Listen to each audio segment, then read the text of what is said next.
Just realized we haven't. Yeah, okay. Maybe we might be live again. Are we live again now? All right. They should both be back up, hopefully. Apparently, you back? Back? Everyone back. Just give me back if you're back in chat. Back. All right, cool. Back. Bam. I don't know what's going on. Obviously, I'm having a bad connection or something's going on. But yeah, that's the first. We haven't had. I've never had to restart. No, never had that issue before. Ever. It's a first. Ever. Level of polish is mental. Yeah. So yeah, we're back. So yeah, long story short, that's where the title of today's stream comes from. But in recognition of Dory, I was saying to Algared, how can we celebrate this? Hey Google, turn on Streamlights.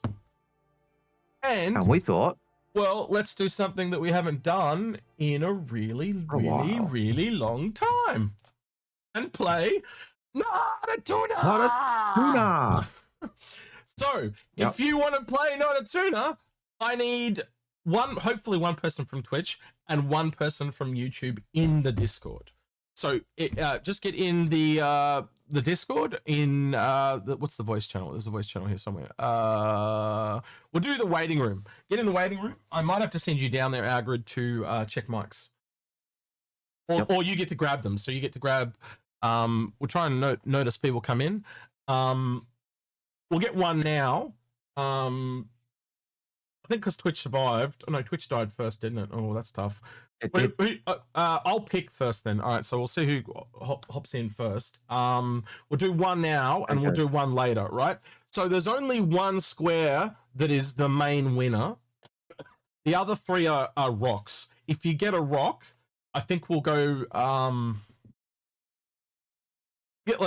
Should we do the patch bundle or should we make it even worse and just get in the flight suit? I don't know. We'll see. So one person is probably going to get a flight suit, and one person potentially could also get a flight suit or a stingray. So we're going to give the stingray away here if you pick the right window. If you don't get, by the way, the windows are from a TV show called Play School here in Australia, and the Americans never understood what the fuck a Windows reference was.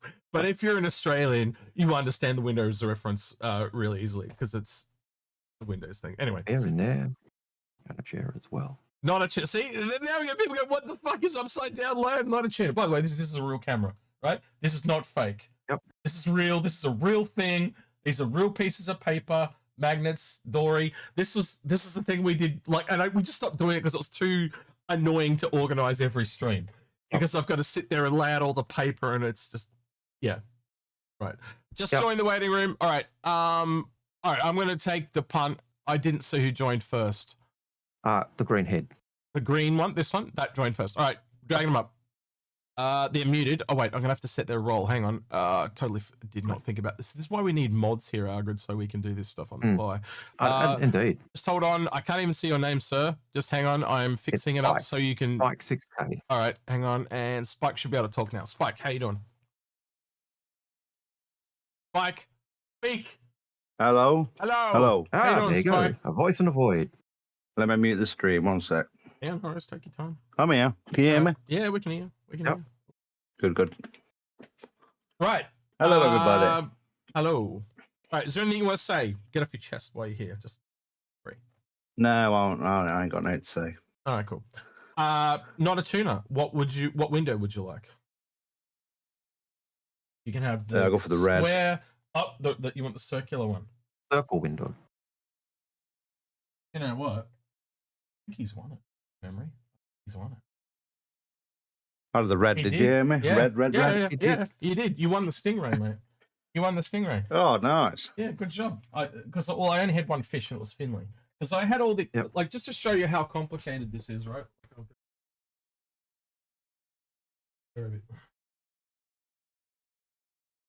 This is all the shit from playing Not a Tuna that I've held on to.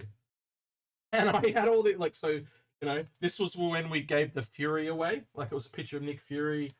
We had horses for, what's the Mustang? That was the Mustang. We had, I can't remember what he was for. That was the Nomad. So it's just all these random shit, and it just became too complicated. It was this made-up game that became too complicated. Anyway, you've won the Stingray. So nice. We'll get that sent off to you. But man, you were. What made you pick the circle? Red, your colour. Oh, I didn't even think of it like that. Do you know what We winning. Do you know? Do you know? And I'll tell you the other thing. Statistically, I used to always put it under the square window. You know, when we used to play it, because people never picked the boring window, right? And so I didn't put it under the square this time because I thought people would remember that because I said it one of the last times we played it. So I thought I'd put it under the second least popular window, the circle. And I didn't even think of the color. But for some reason, these two always used to get picked. I don't know why, but they got picked a lot. Anyway. The triangle because it's obviously Illuminati, and the you know the hexagon because it's Star Wars. Yeah. Yeah. All right. Well, I guess we're not giving any thing away then. Yeah. Well, we've got we do have another person in there. Yeah. They can go for it. But what's the point? We know there's nothing under the other three. We know what the other three are. It's over. He just came in and smashed the competition. It's over. He ended it. Oh well. It's about time I won something. No, that's all right. All right. Well, look, I'll contact you after stream and I'll get that sent off to you, Spike. Yeah, good to see I'll probably be in bed when you finish stream anyway. Right, so well, tomorrow, whenever. You want me to message you in the morning? Yeah, whatever works for you, Lovely mate. job. Yeah, thank you very much. Spike, no worries. I will de-roll you real quick before you leave, and then because otherwise you can just jump in here randomly. Yeah, no worries. All right, and I will see you next time, Spike. See you, bud. I'll see you. Oh shit! Just dragged him out. Hang on. Wait, he was talking. Hang on. Let me fix that. Hang on. All right, wait. All right, sorry, Spike. I cut you off. What you were saying? Why can't I hear you? Spike, hello? I'm here. All right, what you were saying before I cut you off? Oh, you were saying goodbye, and I cut you off. I just said thank you and goodbye, but it don't matter. Oh, no. We're good. It's polite, and I was very rude. I did accidentally. I thought you finished speaking. That's why I dragged you out. All right. Me start with the wife. All right, see you. Thank you. Right, see you, Spike. Take care, mate. Bye. All right. Sorry about all that. Right. Anyway, I was wanting that to be a bit longer, but it went very quick. Yeah. I thought we could at least do 2 segments, like do one now and do later, but he just went smash straight in and got the Stingray straight away. Well, normally you'd have thrown a question in there to be really rough. And to be honest with him, I'm Spike, if you're still listening, I'm not going to be able to give you the Stingray until after you've done the review. So it's probably going to be Monday at this point when I get that, or Monday our time. So it'll be sometime next week. Yeah. So it's after we do the review. But after we do the review, all yours. All right, hey Google, turn off stream lights. Too bright for my eyes now. Anyway. Yep. All right. Well, we have got, looking at it, a page of questions. I'm going to start going through getting rid of Nightbot because Nightbot's a pain in the bottom. All right. Well, do you want me to do the first one? Yep, because I've got rid of Nightbot there. All right. Citizen Verse says, I have been playing the game since January 2025. I've played this less in the past 6 months due to the stability issues. Which gameplay is the most stable to play? Arena Commander. Yes, Arena Commander. It is a little bit like they said in the video though, like they, they've got to break things to every time they add something in, it breaks it again.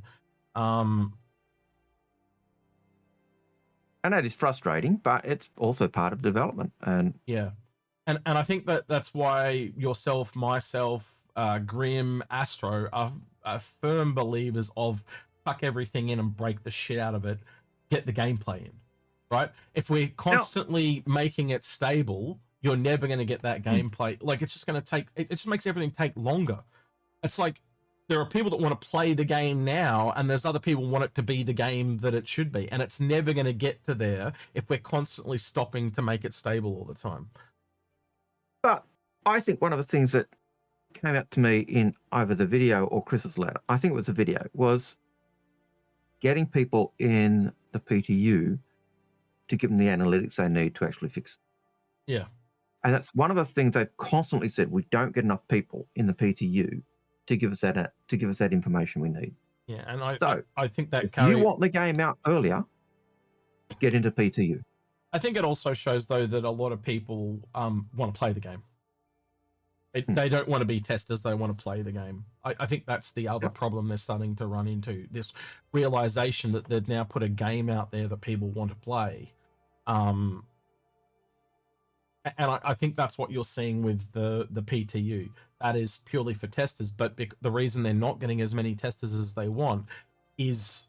people just want to play. Well, you remember when they used to put the ship in there and everyone would flock to the PTU to try out the new ship?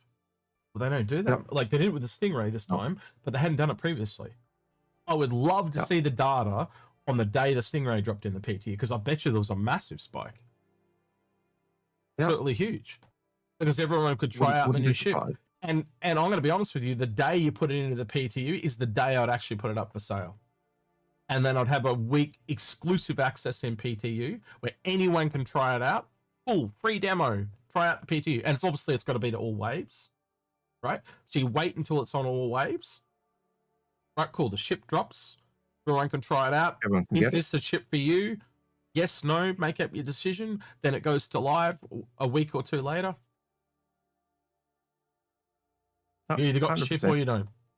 And you want an incentive to get people to play the PTU? The ships are it, mate, because guess what? That's why all the money is. People are buying the ships. Why would they... you want them to hand over more or less money?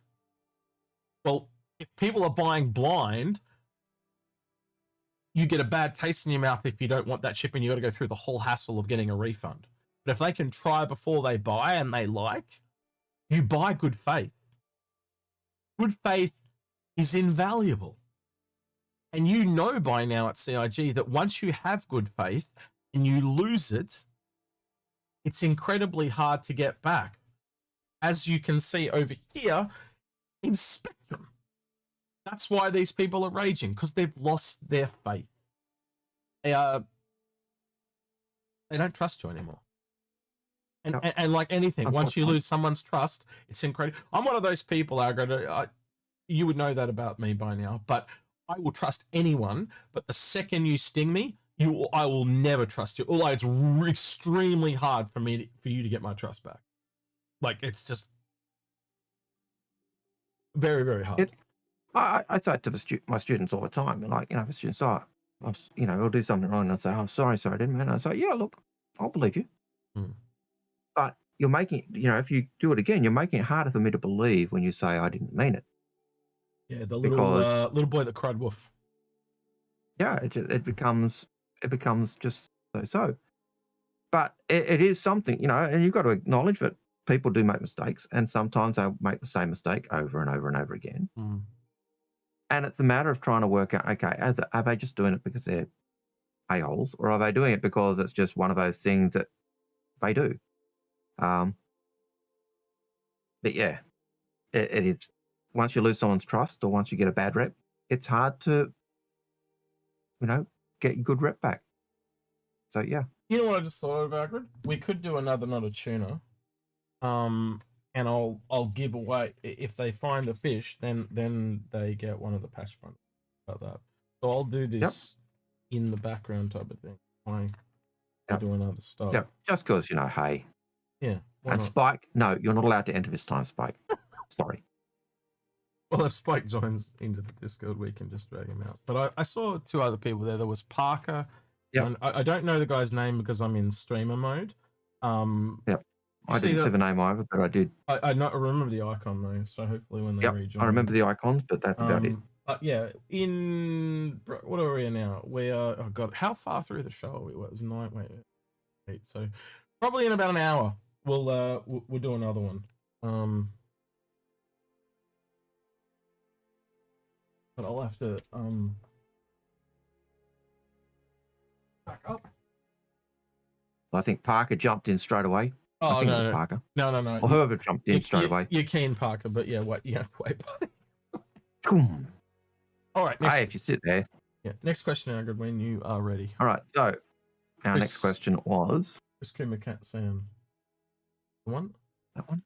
So Chris Kumakat-san says, can Star Citizen hold and make money on its own without these new grey market changes? Will it be enough? I think that's one of the reasons they are making these changes, because they're trying to find anything that's affecting their bottom line. And grey market affect their bottom line. I think always. Yeah. If you can buy a ship on the grey market, strike. If someone buys a ship from me, example. I will give you a really, really simple example that you will understand as a gamer, and that's digital versus physical copies, right? A physical copy can be resold a second time. A digital copy cannot be resold a second time. That's why all the console makers in the next generation are pushing for digitalization, because the secondhand market is just dead. There is no secondhand market. Essentially, the black market and grey market are a secondhand market. So instead of if they get rid of the black market, so to speak, it's all brand new. All money flows to CIG. Earlier, the black market itself will actually still exist because people will still sell accounts, even though you're not supposed to. That's true, but there would be other things that they could bring in, for example. So, for example, if I'm in Australia and I sold my account to someone in Canada, they would be able to go, right, this completely moved countries, this account is banned. There's shit like that they could do, unless it was still under the same email, and then it would be fine because I moved from Australia to Canada. But if it completely changes email, username, and country, see where I'm going? Yep. Then you go, this is an account. This account's been sold, or unless you can prove with reason, my brother gave me his account, that's different. If you just give someone your account, that's totally fine. But if you are not linked to the other person, like if you've got the same last name or something like that, or you can prove that you're somehow connected to the other person, that's fine. I'd like to hope there's some way to at least leave accounts in wills or other stuff, just because there are a lot of older backers who, unfortunately, there are some backers who aren't with us anymore. Citizen Wake does make a good point. It says stop the impulse sales and just let us get what we want. Yeah, I think the restrictions on ship sales necessitated the need for the market. Not having LTI and everything. The FOMO, the Invictus and the AIE, and you can only get certain ships at certain times and shit like that. I think that has all pushed and pressured people very much so. And you would have known as well as we've seen people pay grossly over what something is worth to get something. If they could have either waited or just gone without a skin or something like that. Got it for much cheaper. The F7A upgrade. Yeah. Sold for $20 as part of a veterans donation. So when CIG sold it, everything they sold from those went to Veterans Affairs in America. Yep. Now the only complaint people had was, why doesn't it go to UNICEF or something like that? Something global. But but there was no problem with it. I would have had no problem with it. But what really guts is that the grey market, those upgrades, those $20 upgrades, were selling for thousands, or not thousands, but hundreds. No, they got to thousands. They very much got to thousands. I know of ones that sold for 1,500. So so that's that kind of that type of thing. And that's $1,500. Yep. That effectively went to someone's pocket rather than CIG. That's another way of looking at it.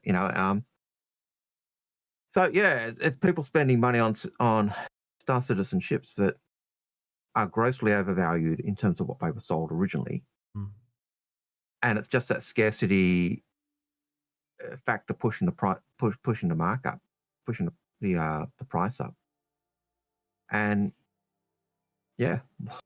what do you do? How do you deal with that when you're thinking, man, that's money that could have been back in the game and supporting the game? It was interesting also in that video when Chris was talking about funding, and he says, hey, people complain about us reaching $1 billion over 14 years. Oh, you mean in the letter? He said that in the letter, but yes. Sorry, in the letter. That's right. Same. And him talking about the Grand Theft Auto having spent $2 billion on Grand Theft Auto 6. And how do you know that? Because their company's in England, so they've got to publish their financials, just like CIG does. But we never see people complain about, Grand Theft Auto is spending so much money, it must be an awesome game, and it's only a console game. Well, again, it's how media have spun things too, because there was another really interesting one. Let me show you this. How many people? The one that you and I always used to talk about was how many people worked on Grand Theft Auto. Do you remember roughly how much it was off the top of your head? Oh, I know we were originally saying it's a couple of thousand. It's like 6,000, I think. No, it's studio's like 3 times or 4 times what's Star Citizen's whole studio. I can look it up for you, but basically it's about the same size as what CIG is. It's about 1,400 to 1,500, right? So this is so I'll bring it over so people can see it, right? So this is when you Google it, they basically say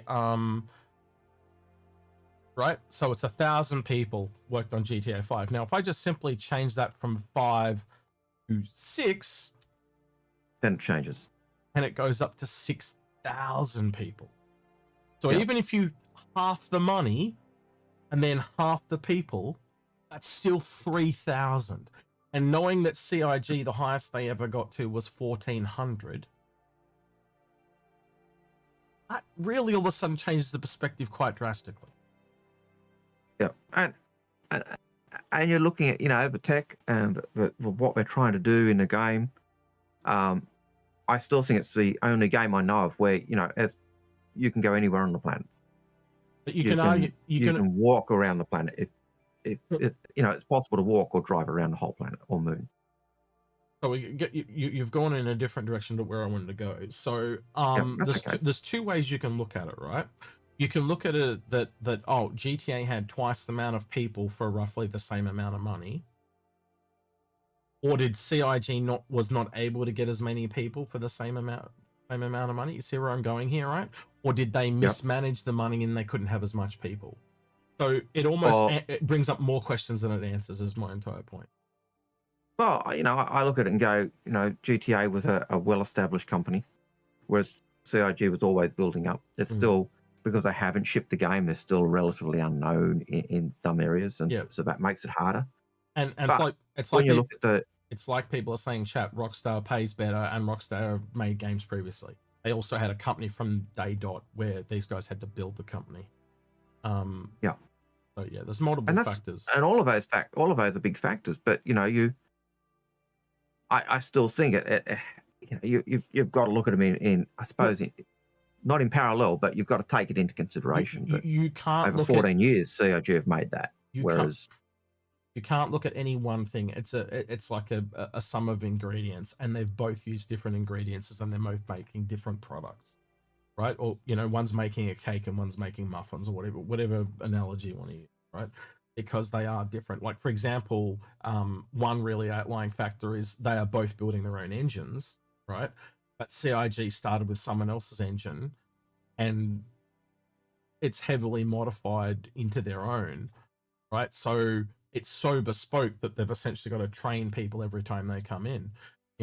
How many of those 1,000 people for GTA 5 do you went on to work for GTA 6? I'd say probably almost all of them, if not probably. Like maybe even it was only half. You get my point, though, right? They've also then had the same amount of time CIG's had to essentially train all those people, and they've got a whole publisher behind them with the absolute bank of money. So. Yep. Oh, I've got a comment about blah blah.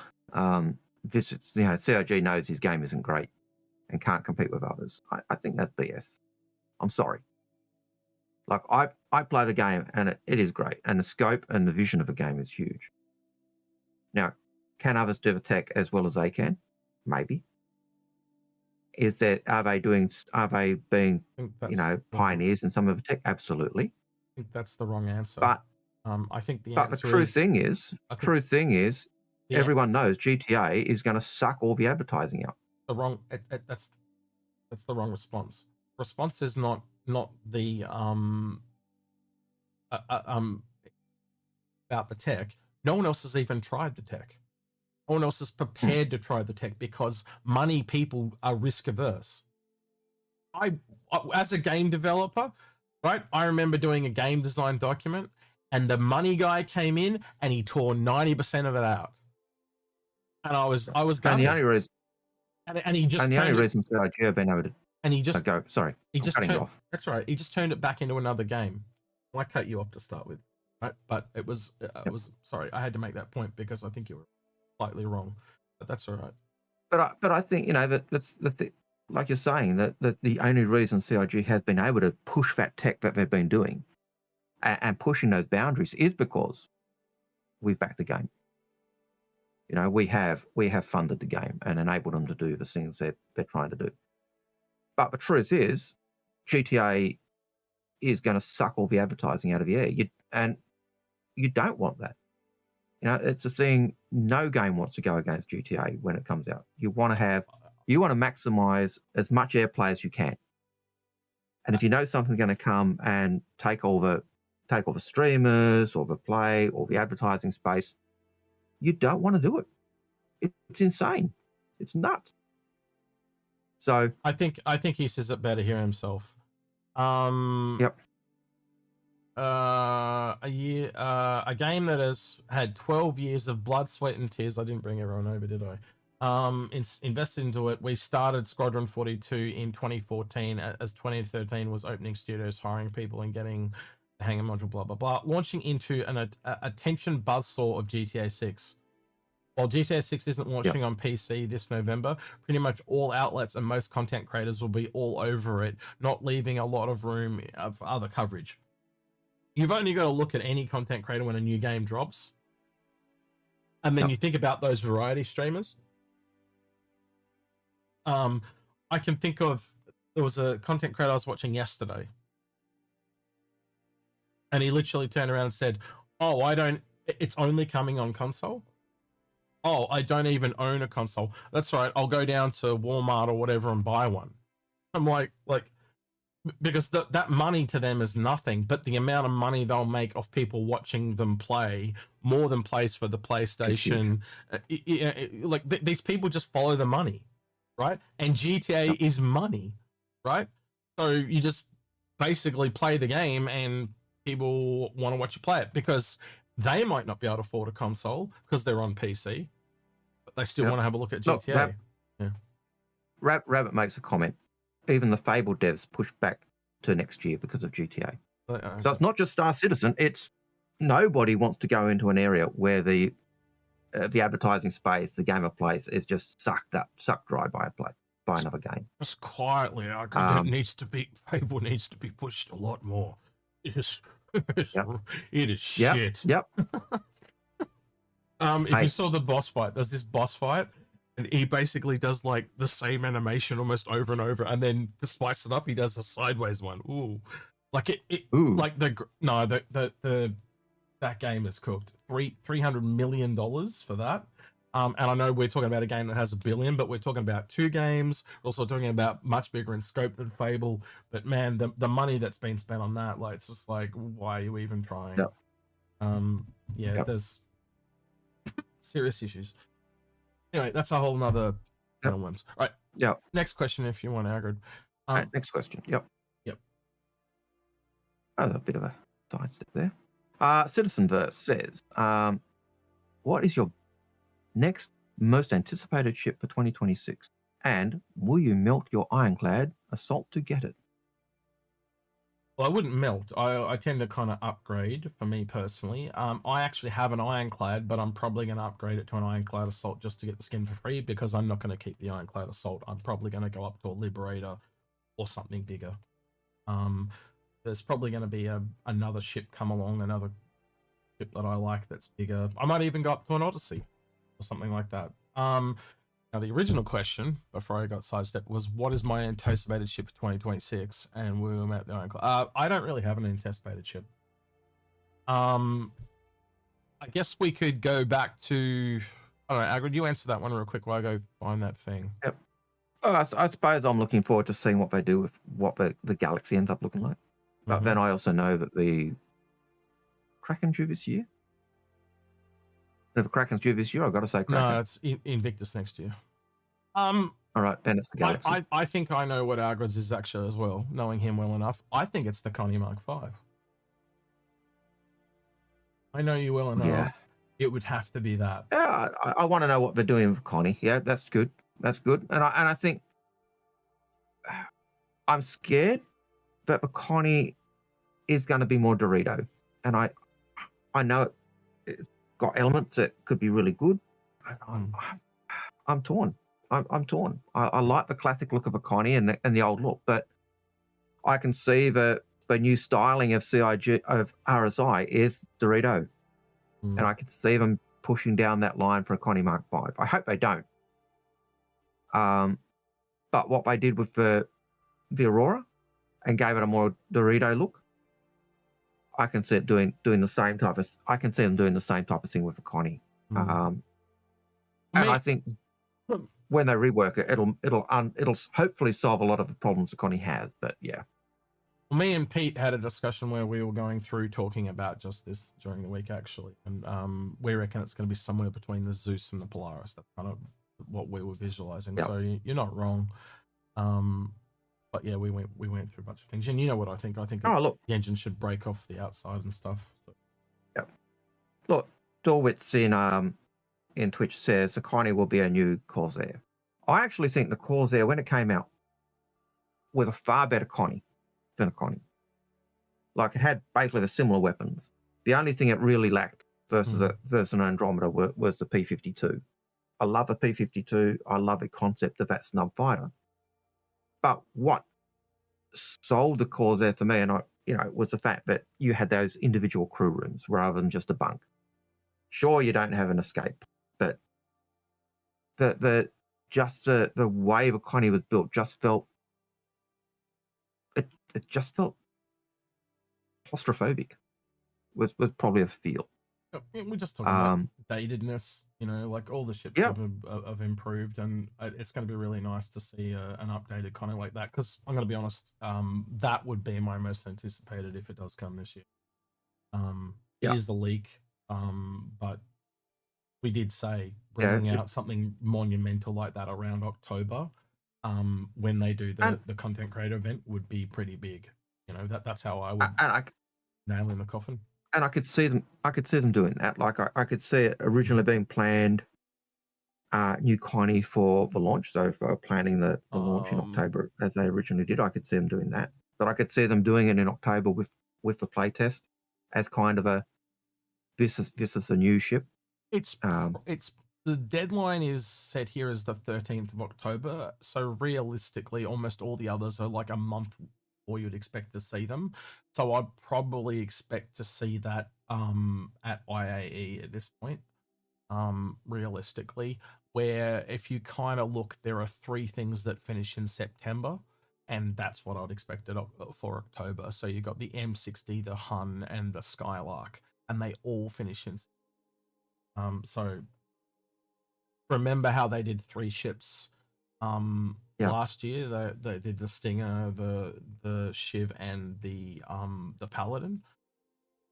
And you look at the size of those ships, it's very similar to what they did the previous year. So I think they're the 3 that we're going to get for whatever you want to call October. It's not CitizenCon, I know that, but it's CitizenCon time, isn't it? The content creator market kickoff gear. Wine and dine. What else do you want to call it? Old backers and content creator. Yeah, wine and dine. All right. Next question when you're ready, Algared. Next question is from Chris Kumasan. Chris Kumasan says, "How do we feel about being part of the big wide church?" Chris Roberts mentioned. Didn't hear him say the big wide church, but hey. I think he meant community. I think he means community, not church, but yeah, lost in translation maybe. Yep. I've always thought part of a community. Yeah. Like community is what makes this game. So do you think me and Algared would have been here after all this time if there wasn't a cool community to hang out with and talk to and stuff like that? No way. I know it sounds cheesy and lame because it's a cliche at this point, but the game, the community is the game. You know, the cool people you walk into chat, like how many other games can you walk into and go, I'm a new person, I need help, and you get flooded with help. You know, like it just that was probably the biggest thing with Prawn. Like, you know, I just one of my mates got me into the game. I rocked in, and I just said, I bought the game, and then yep, hey guys, can you help me? And I was horrified. He said he hadn't asked anyone in New York. Yeah, like, come on, it's a bit weird. And he, just the things he said were pretty funny. Yeah. So I'm just going to open the episode because we actually talk about it. Or bring it up and Paul's streaming aliens, by the way. Is this one here that we did with Prawn. So let me just flick this over real quick to show you guys. If you haven't seen it, I do recommend it. As a veteran, I found it very refreshing. How did it view? I didn't even check. How many views did it have? Oh, 1.5k. That's pretty reasonable. But for a video that I thought was going to track horribly. We've kind of started to learn when video is going to go well and video is going to go bad. But I found this quite refreshing. And generally, if something me and Algared enjoy and get something out of it, it goes terribly badly. Algared and I are not allowed to be happy doing episodes, are we, Algared? Or yeah, no, we've got to be grumpy. If we're grumpy, then the episode goes well. If we're not grumpy, then basically it goes atrociously. But yeah, it was just really refreshing to meet this person that was like really positive and stoked about the game, and they'd only been here 6 weeks, and it felt like I was talking to an old school veteran, but he was new. It was weird in some ways, and almost like an out of body experience. Weird way. Yeah, it was certainly very pleasant. It was, and those who like hearing an Australian accent, it was quite, all three was, bloody that Australian accent. That's true. So Altzilla, Star Citizen says, because I'm concierge, I don't have a game package ship. Does that mean my oldest pledge ship will be the game package? No, it'll probably be the one they gave you for free as concierge. Yep. They did actually they worded it some way. Let me go back and find the thing. I better find out what my oldest game package is, because it could be my Connie pack. So it says here, one eligible pledge on each account will be designated as the primary game access pledge. This will be the account's non-mentable pledge, or no non-mentable pledges are present, the oldest pledge. So, now does that mean we choose the pledge? I don't know. I don't think it should be that way once you get over 1,000. I think once you get over 1,000, they should just be any of them should be meltable, and you just automatically essentially given the game. But I don't know, maybe they'll change it. I'm going to be honest. I wouldn't be able to tell you. It'd probably be that Connie one of mine, Algared. You mean the Connie one with the physical goods? Yeah. Connie? That'd probably be mine, because the one that I had from Kickstarter, I've actually melted. Yeah, well, mine was I'm in the same boat. Mine was a bounty hunter pledge on Kickstarter, and that turned out to be the 300i. And you know what I think of that. The irony. But yeah, so I believe I melted it, or maybe I brought it back later and turned it into something else, but I honestly can't remember. But the one I've held on to the longest was that the Rear Admiral one with the Connie. And I've still got my Andromeda on that. You know what, sir? I'm going to have a quick look at what is my oldest pack. So yeah, but the scary thought. It just, as we said, it just makes it scary for new people coming through. Yeah. I can tell now we're going to run out of questions because we've got about an hour and 20 minutes left. And so if you want to get another question in, feel free. We've probably got 10, maybe 15 at most questions. So yeah, feel free to get some more in. Right. Chris Kimmerson says anything with real life money should be LTI thoughts. That's exactly what me and Algared have been saying. I've argued that since 2014. Yeah. We've said that for ages. It just simplifies things and makes it far less complicated. It's just too, like, the whole system is convoluted because it's just been added to and added to and added to, and it just needs to be stripped back. And like, as soon as you make everything LTI, like, the complexity of having to understand things, literally a lot of things just fade away.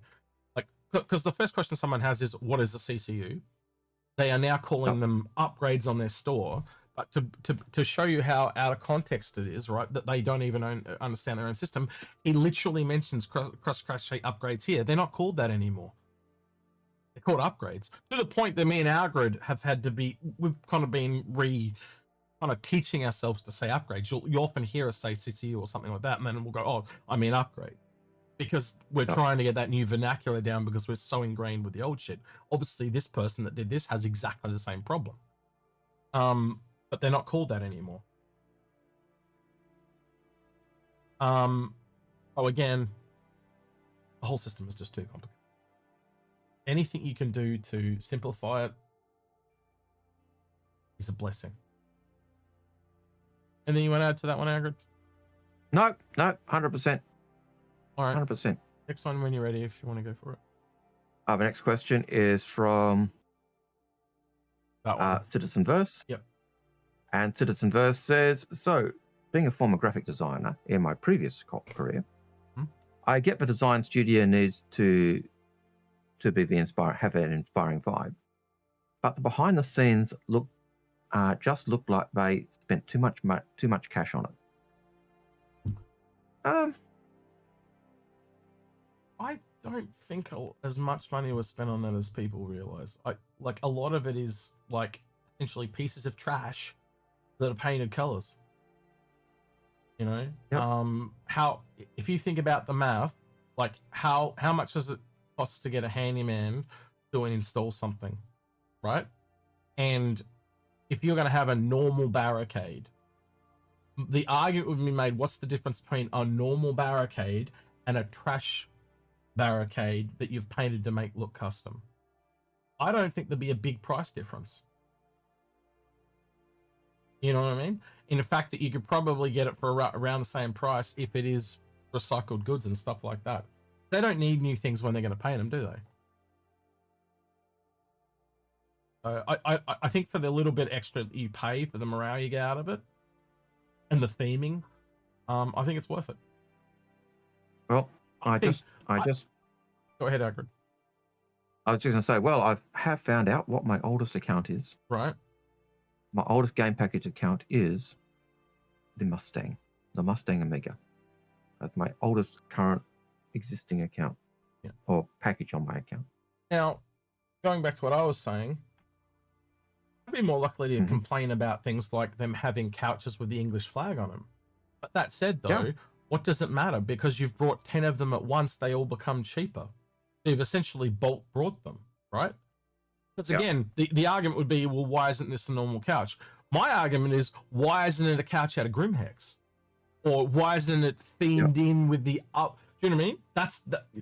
I go the other way. Why is it not themed in with? Yeah, why isn't it like? Why isn't there a spring coming out of it so it looks like it's out of Grimhex or something? You get my point, right? Oh, why isn't it a Hurston Dynamics couch or if you're going to do the executive roles and have the whole "we're better than you" thing, then you should have gone Origin and you should make all the people that work for you wear plastic bags on their head. No. Yeah. But the point, or look. I go the other way. Be consistent, right? Well, you got your workers in the Grimhex section. So they have crappy chairs and crappy monitors and crappy computers. And would you say 13? 18? And you're in your luxurious Hurston Dynamics. There you go. Sweet. John Crew looks awesome in that t-shirt. I was thinking how good thinking how good Aaron looks actually. Oh, I do miss talking to Aaron, to be honest. I'm keen to catch up with him again. Oh look, it was. I got to admit, one of the highlights for me when we were in Manchester was the number of times we ran into Aaron and Brian and Brian. Yeah, just random places. Like we just rocked up to this place we're going to go to, and they just like stumble out of a pub, and we're like, "Oh, hi guys." Oh, hi. So we're late for our dinner, engagement, because we stand out there talking to Seven Bay for 15, 20 minutes and just join the fact, and it was just like talking to any other gamer. Yeah. In many ways, their passion and is but you see in when you're talking to the devs of a staff is no different from what I see when I'm talking with you or talking with Paul or Space or anyone else. Yeah. But when they know your name and stuff too, it shows that how much they care about it too. It's just not like random citizen guy one, or it's like they know who you are, and obviously they know you and me because we do shows and stuff. But I'd have to imagine that there's other people they've met along the journey that they know and have remembered as well. Yeah. Both Aaron and Brian are like that too. They're in it for the love of the game. That's probably why I like them so much. You can see the genuineness, and Chris has got that too, by the way. Yep. I find that with Chris all the time. But I don't think there's any of the. I'd say the same thing I found with John and Ben. Exactly the same type of passion and it's hard to it's hard to kind of say, hey, trust us, and because let's be honest, how many people are going to say they've actually sat down and talked with Chris, or sat down and had essentially lunch with Ben or John and more than the here, sign my shirt. That's a luxury that you and I will have that most people will never get. And I suppose that does increase our level of trust because we've talked to them. And in some cases we've got that relationship. It's gone for years. So the point I'm trying to get to though is it takes time to do that, and you cannot see that time on a edited video. You just can't. It's very hard to do that. Yeah. To be honest, I'm trying to think how you could ever portray that on a video. You'd almost have to do it on a live stream and just pick like 3 random people out of chat and put them on Discord and go, here, talk to these guys for an hour, and then interview the people at the end and go, what did you think of them? And they go, oh yeah, they, and they'd say all the stuff that like me and you were saying, but I don't want to say just trust us, but how else can you say it? There is no other way to say it. I know. I've always just found most people at CIG are really genuine, and I'll just leave it at that. I like the story from Manchester where you saw Aaron walking down the street. Oh yeah. And said, "Hi, Aaron," and you totally missed that Chris was walking with them, and so Aaron was like, "Yeah, finally." Because usually it's the other way around, but you're right. It is that like I probably wouldn't have relationships I've built with CIG and people like Sandy and that if I hadn't helped out in 2014 when they came to Australia. I think the other part of it though, Algared, with that story you were just saying, was Aaron was surprised to be recognised because he never gets recognised. And that was the other thing you and me were realising too when we were there, like Sandy standing out the front. Nobody knew who she was. Brian Chambers walked straight out and talked to us. All these other people there, and they had went out the side door. Yeah, and they had no idea who he was. Like, and it showed me very quickly that these people that are really into the game, but they just don't know the history. And so when you look at it like that in this little vacuum part, you can understand when people don't get the whole gamut of all the things that have been explained along the way, like how Chris has got to write a 10 for the chairman letter and go, this is game development. And he's got to reiterate, this is game development every 12 months. So I know everyone here listening is way more informed. And I guarantee you almost anyone in this chat would have recognized the people we're talking about.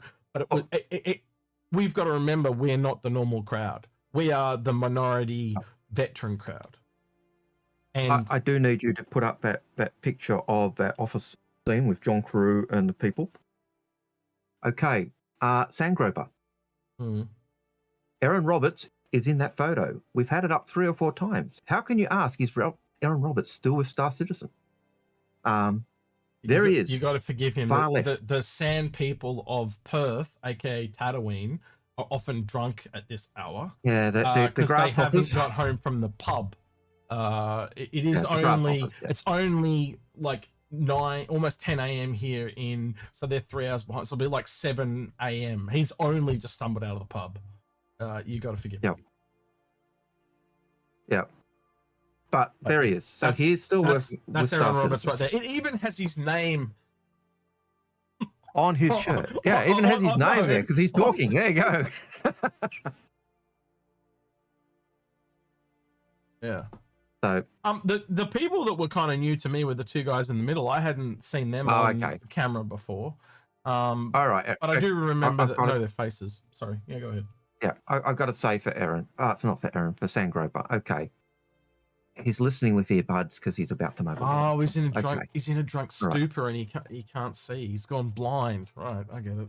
Yep. He's here. He's not watching. He's just listening. He's doing the podcast version rather than the watching the talking heads.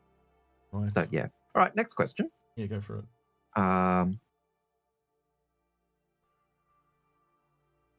Is Stuart? Stuart. 317 says, were you surprised when Chris Roberts mentioned in the letter of his chairman that Star Citizen has had roughly half of their devs working on it? I had assumed it was far less. That probably was a little bit of a surprise for me. But what I think did come out was that last year they had more devs working on Star Citizen and on Star Citizen, and then less devs working on Squadron. And this year they've shifted it to try and get Squadron out. But there's still more devs working on Star Citizen than we'd intended, or what we'd thought. But it's still, they did do that shift. And that's one of the things I think we've been able to see, is that there's less people working on Squadron than there are working on... So less people working on Star Citizen than are working on Squadron. But as Chris said, even if you split the Star 50-50, when you're trying to get 2 games out, it just delays everything. That pushes things behind. I'd also say that that's probably a guess in a way, because like you got to think about, if you're an animator, you're probably not just going to be animating Squadron. You're also going to be animating stuff for Star Citizen. And I'd assume that a lot of the disciplines are like that, right? They move between the 2. So yeah, I don't know. I don't know how else to take that, because you could look at it in I can't even quantify how I would guess that myself, to be honest. Yeah, because what, maybe half the team has to be flexible. So just. Well, you got that idea with just how flexible I have to be when I were talking about the QA, and the QA guy saying, sometimes we've got staff working on this, testing this, and then they get pulled off and shoved onto another thing because they need to test. So everyone would have a certain level of flexibility, and it's kind of mini crunch with the patches, isn't it? So you just got to go where the work needs to be done. Yeah, and sometimes, as Captain Fishstick says, could go down to both games waiting for certain personnel to be available to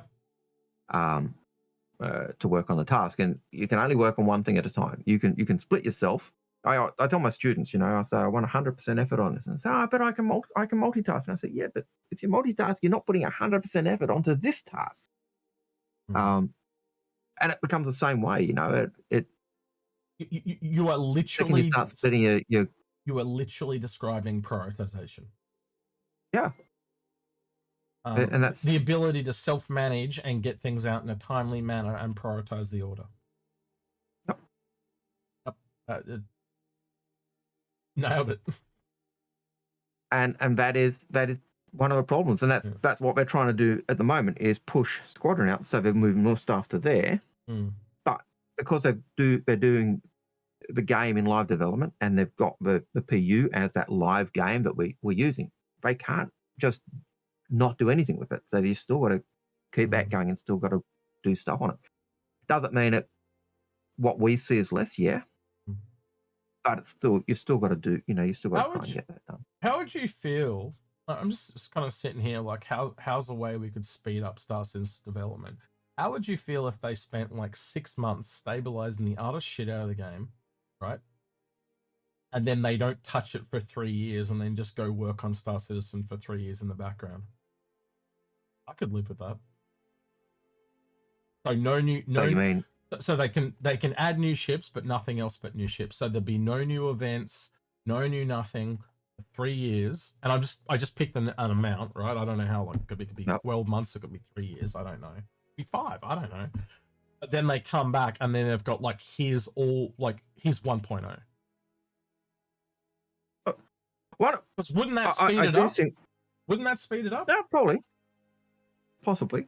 I did like, I can't remember if it was the video or the letter, that the talk was, I think it was a video because I think it was Rich saying it, that once they get Squadron out, they're going to focus on Star Citizen, or maybe it was Chris, I can't remember, but yeah, that was one of the things I liked, because that was one of the questions I know you've raised. Are they going to just start episode 2?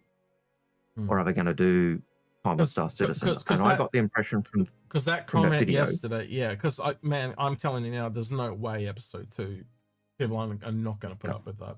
It is like Squadron, Skeleton Crew, once it's out, you just to maintain and fix things. All eyes on Star Citizen, because if it does not go that way, I guarantee you people are going to bail in abundance. And I think they need that, because we know that there's a lot of stuff in Squadron they do want to bring across as well. So moving people across and then focusing on Star Citizen and the PU and really polishing it up and getting everything working the way you want.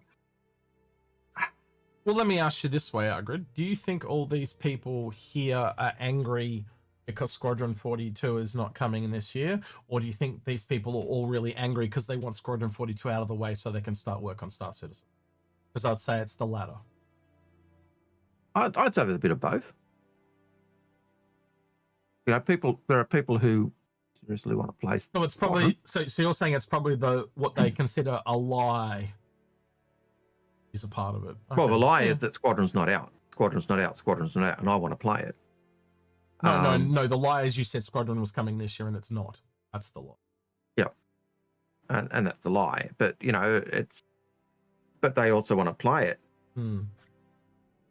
I think we can agree it's a bit of both, but it's what is the percentage is the question I would ask as well. So yeah.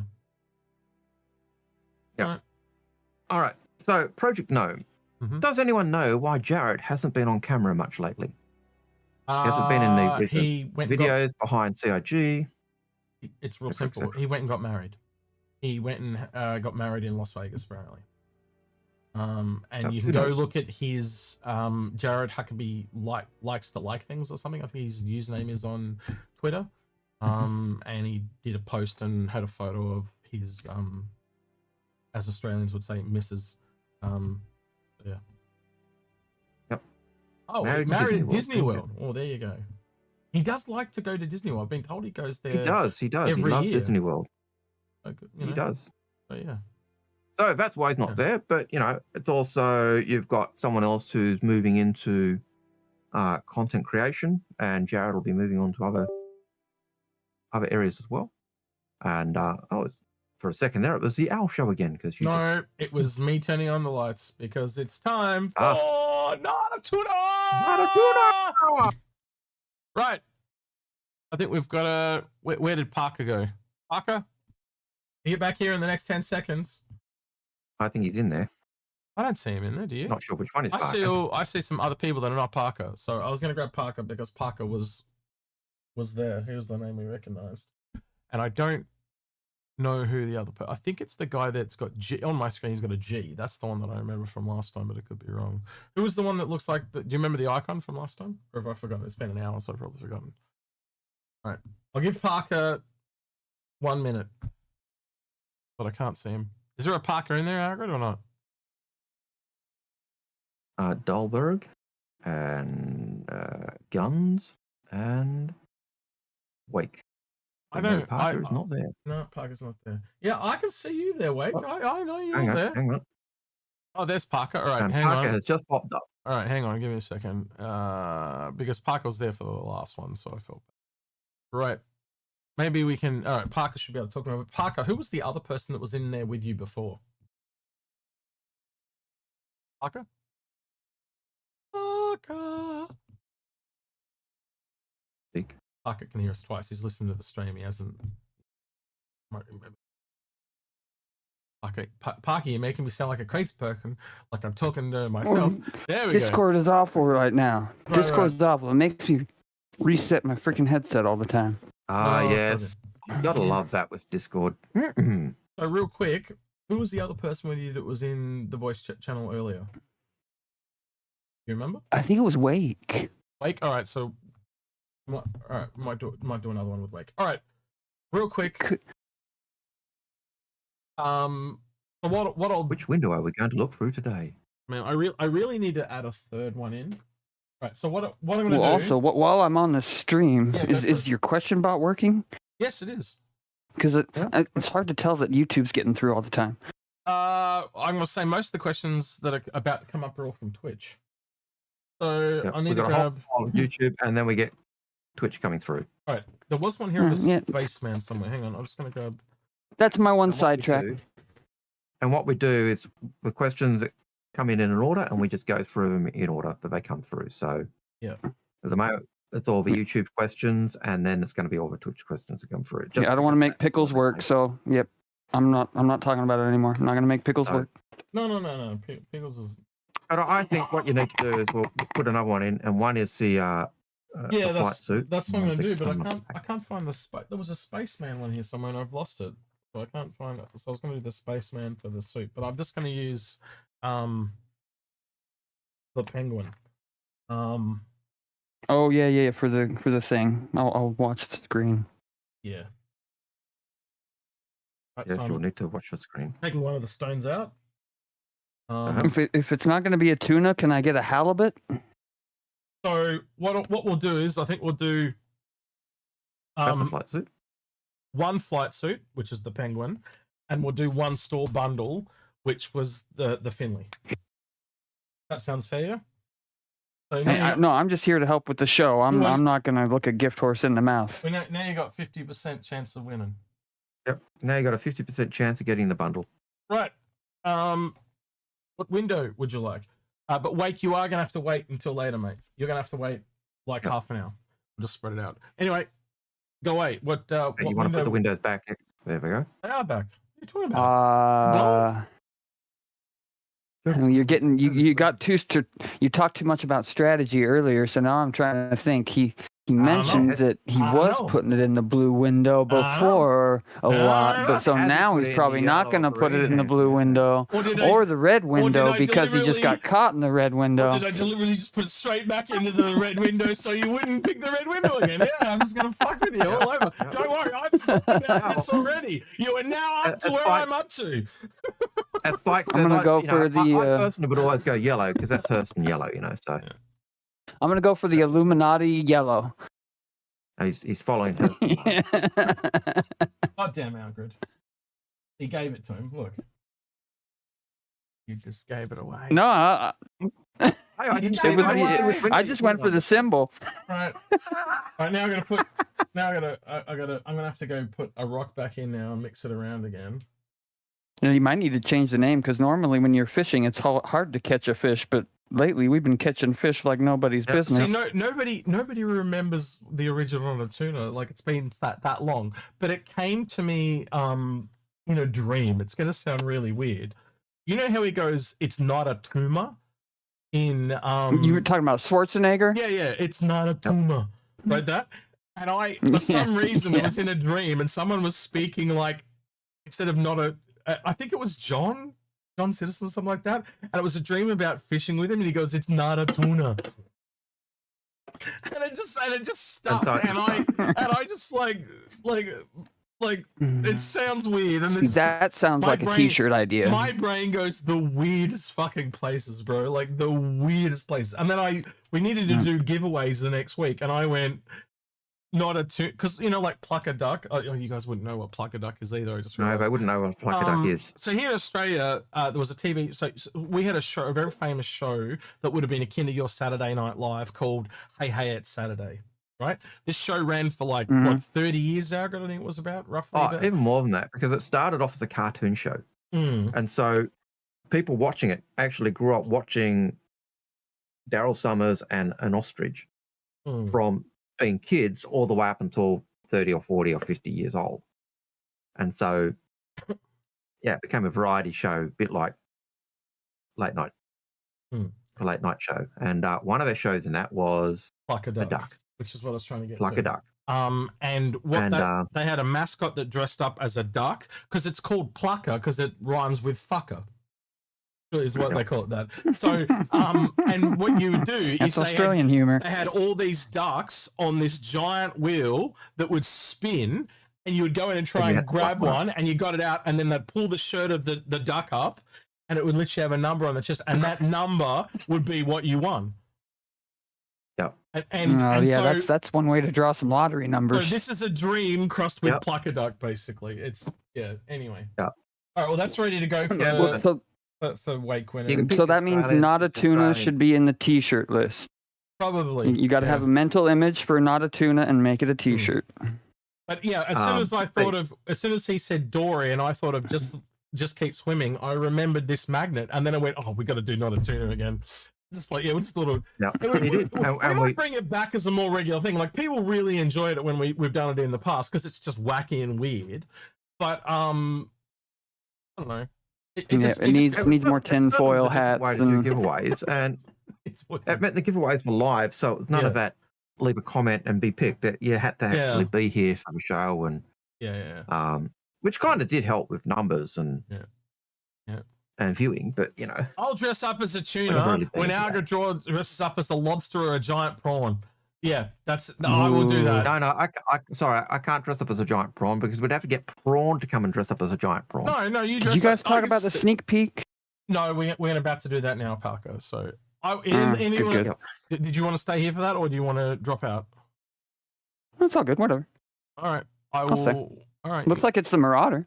All right, let's have a look. I'm just going to de-roll you, so when you leave, you will not have. And you'll be silenced. Right. I need to open my email real quick because no one sent it to me. Not a tuna, not a streamer. Yeah, that's fine. All right, real quick. Did you get the just keep swimming reference? Because it's usually you that you get a lot of the references. Yeah. You're really up on it. Yeah, Execute just pointed out to me, but once you watch the video, it's blatantly obvious. He got my cut clean and thingoed one like straight away. I could imagine Chris Roberts telling his daughters that he's just going to keep swimming. All right. Let's cut it over to this, and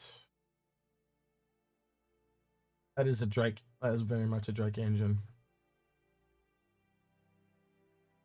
Yeah, let me just double check this.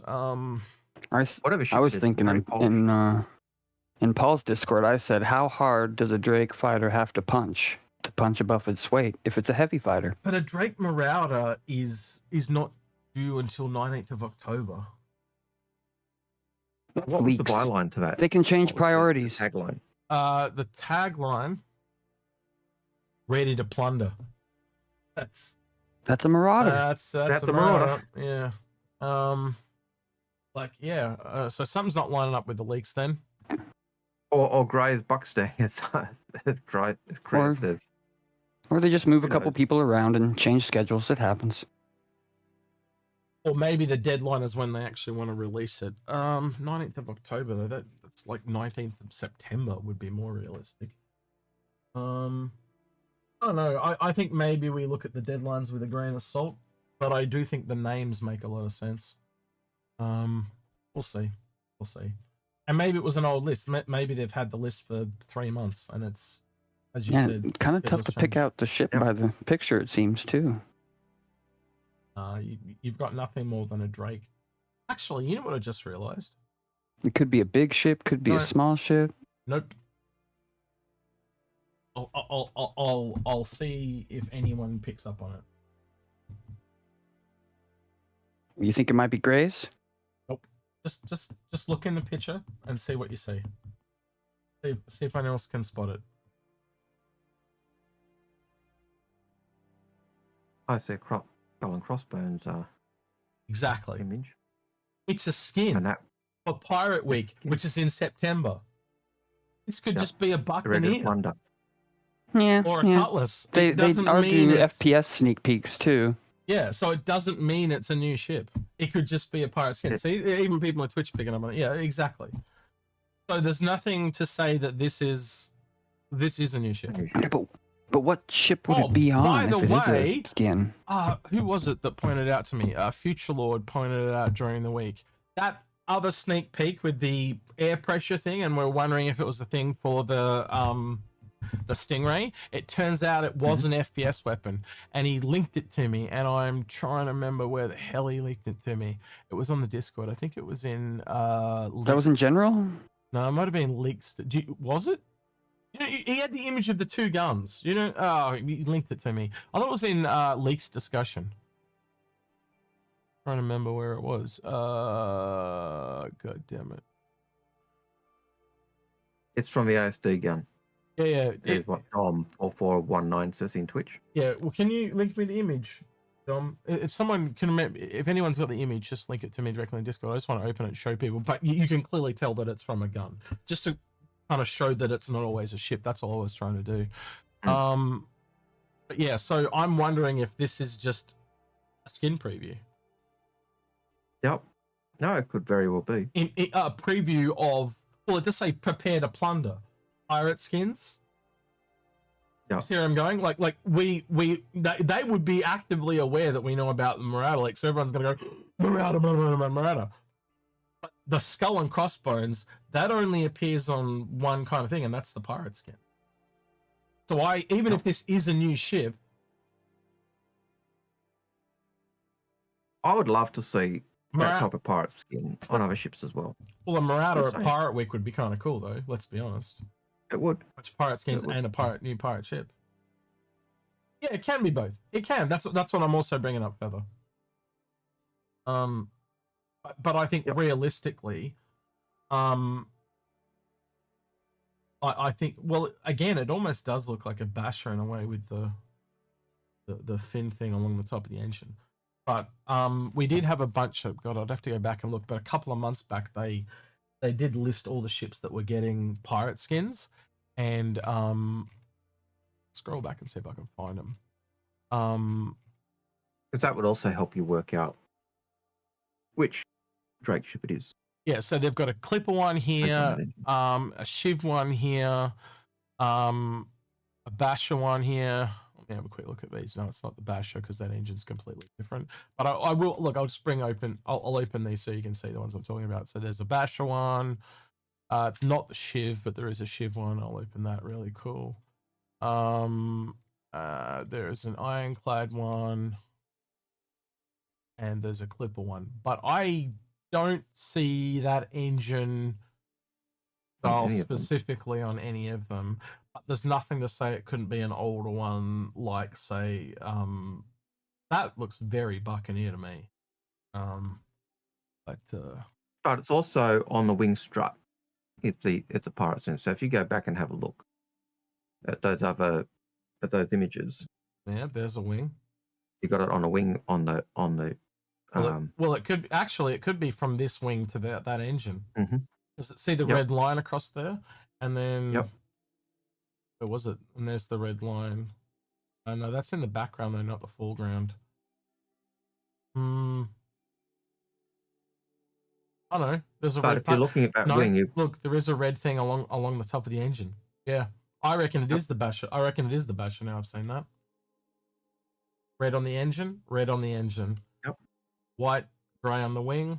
White and grey on the wing. Yeah, I reckon that's the Basher. If I had to bet money, I'd have to get in game and look at the Basher again. but I think you could go through and you could line up things like the plates on the engines and stuff like that, and you would have it. Yep. But even maybe just looking at those, maybe someone can do that while we're on stream, Algared. Yep. But even if you just look at the other images, there's not many that have that wing, the engine on that kind of wing strut. And once you do that, you can tell from that it's not the ironclad, it's not the clipper, it's not the, and so you can by process of elimination you can work out which one it is. Oh, Parker left on his own accord. All right, nice to see you, Parker. Bye bye. I was gonna say goodbye, but he's Will damn tomorrow about obviously boring. Yeah, we're borrowing him. So I'm gonna have to take note of this. So I got to buy a bundle for him, and if Wake can win this last one, we'll see. I think I've out strategic them. We'll see. How long we got? Yeah, give him about another 15 minutes. We'll do that. But all right, one more question, Algared, when you're ready. Harold Palmer always reminds me of Harold Pinter, who was a playwright, but I had to read at school. I don't know why. Algared, you mentioned going forward. Algared, no one remembers 1842. Yeah, no one remembers 1452. Yeah. Or 1066. Whoa, 1066, man, you're insulting yourself. I was being at least realistic. Come on, holy shit. Right. Hey. Birth of Jesus. All right, let's go. No, 1066 is the fall of England. Right. You mentioned, Harold says, going forward, ships will have LTI. No, we didn't say going forward they will have. We said we want them to. Yes. We've argued they should have. That's a very important point. Beat me to the punch, but yes, exactly. Would you like to buy an option with LTI ships already in your fleets but don't have it? Yes, absolutely. We've said for years, back in the day, LTI was valued at about $15. There were literally ships that had it and didn't have, like bundles that had it and didn't have it, and there was a $15 difference. So that's what CIG essentially valued it at. So why don't they just make it that if you want to think about all the extra money that they're talking about, things to raise money, right? How much money would you raise if you could just, and how much simpler does it make the system? Oh, you bought it without LTI. You can just spend $15 and get LTI. No, I didn't, but I'll happily do that because it's more convenient to spend $15 than go rejig your whole fleet around. Would you want the ability to get your Mustang Amiga with LTI? Your Sabre Raven. My Sabre Raven with LTI. Both of those come with 3 months or 6 months insurance. Your Star Kitten. Yeah, on my Star Kitten with LTI. So even Algared and I, they're the like 3 rare ships that Algared and I have. Even Algared and I would have to put in some money, right? So the amount of money they would make would be huge. They're sitting on a potential influx of cash, and I don't think they're sitting on a gold mine. Not a gold mine because it's only $15 per ship. But if you had 10 ships and they all didn't have LTI, lots of ships. Yeah, lots of ships. That's the art. You could buy back your F8 Sea Lightning that doesn't have LTI, and then upgrade to LTI. That's a good one. Yep. 890 jump that you only got 6 months insurance. Not like you can see it very quickly.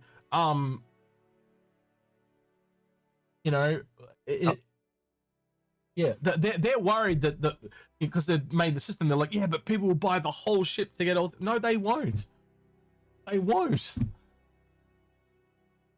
They'll just not buy the ship. Period. Unfortunately, that is pretty much what will happen. Yeah. Just seeing if I can find the Star Kitten. Oh yeah, excellent. Parker did find this image. I was going to bring it up since he went to the effort of finding it. But yeah, this gun, these guns, if you zoom in, you can see the vent with the push button on it. That was that other sneak peek, proving that they're not all ship sneak peeks.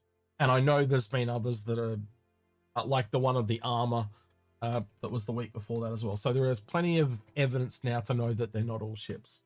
So yeah, I'd be willing to bet money that that's just to show that it's a pirate basher. Yep. Which also shows that pirate skins are now no longer exclusively Drake either. No. if you think about it. Which is good. I've never liked the idea of it. You know, it was just Drake.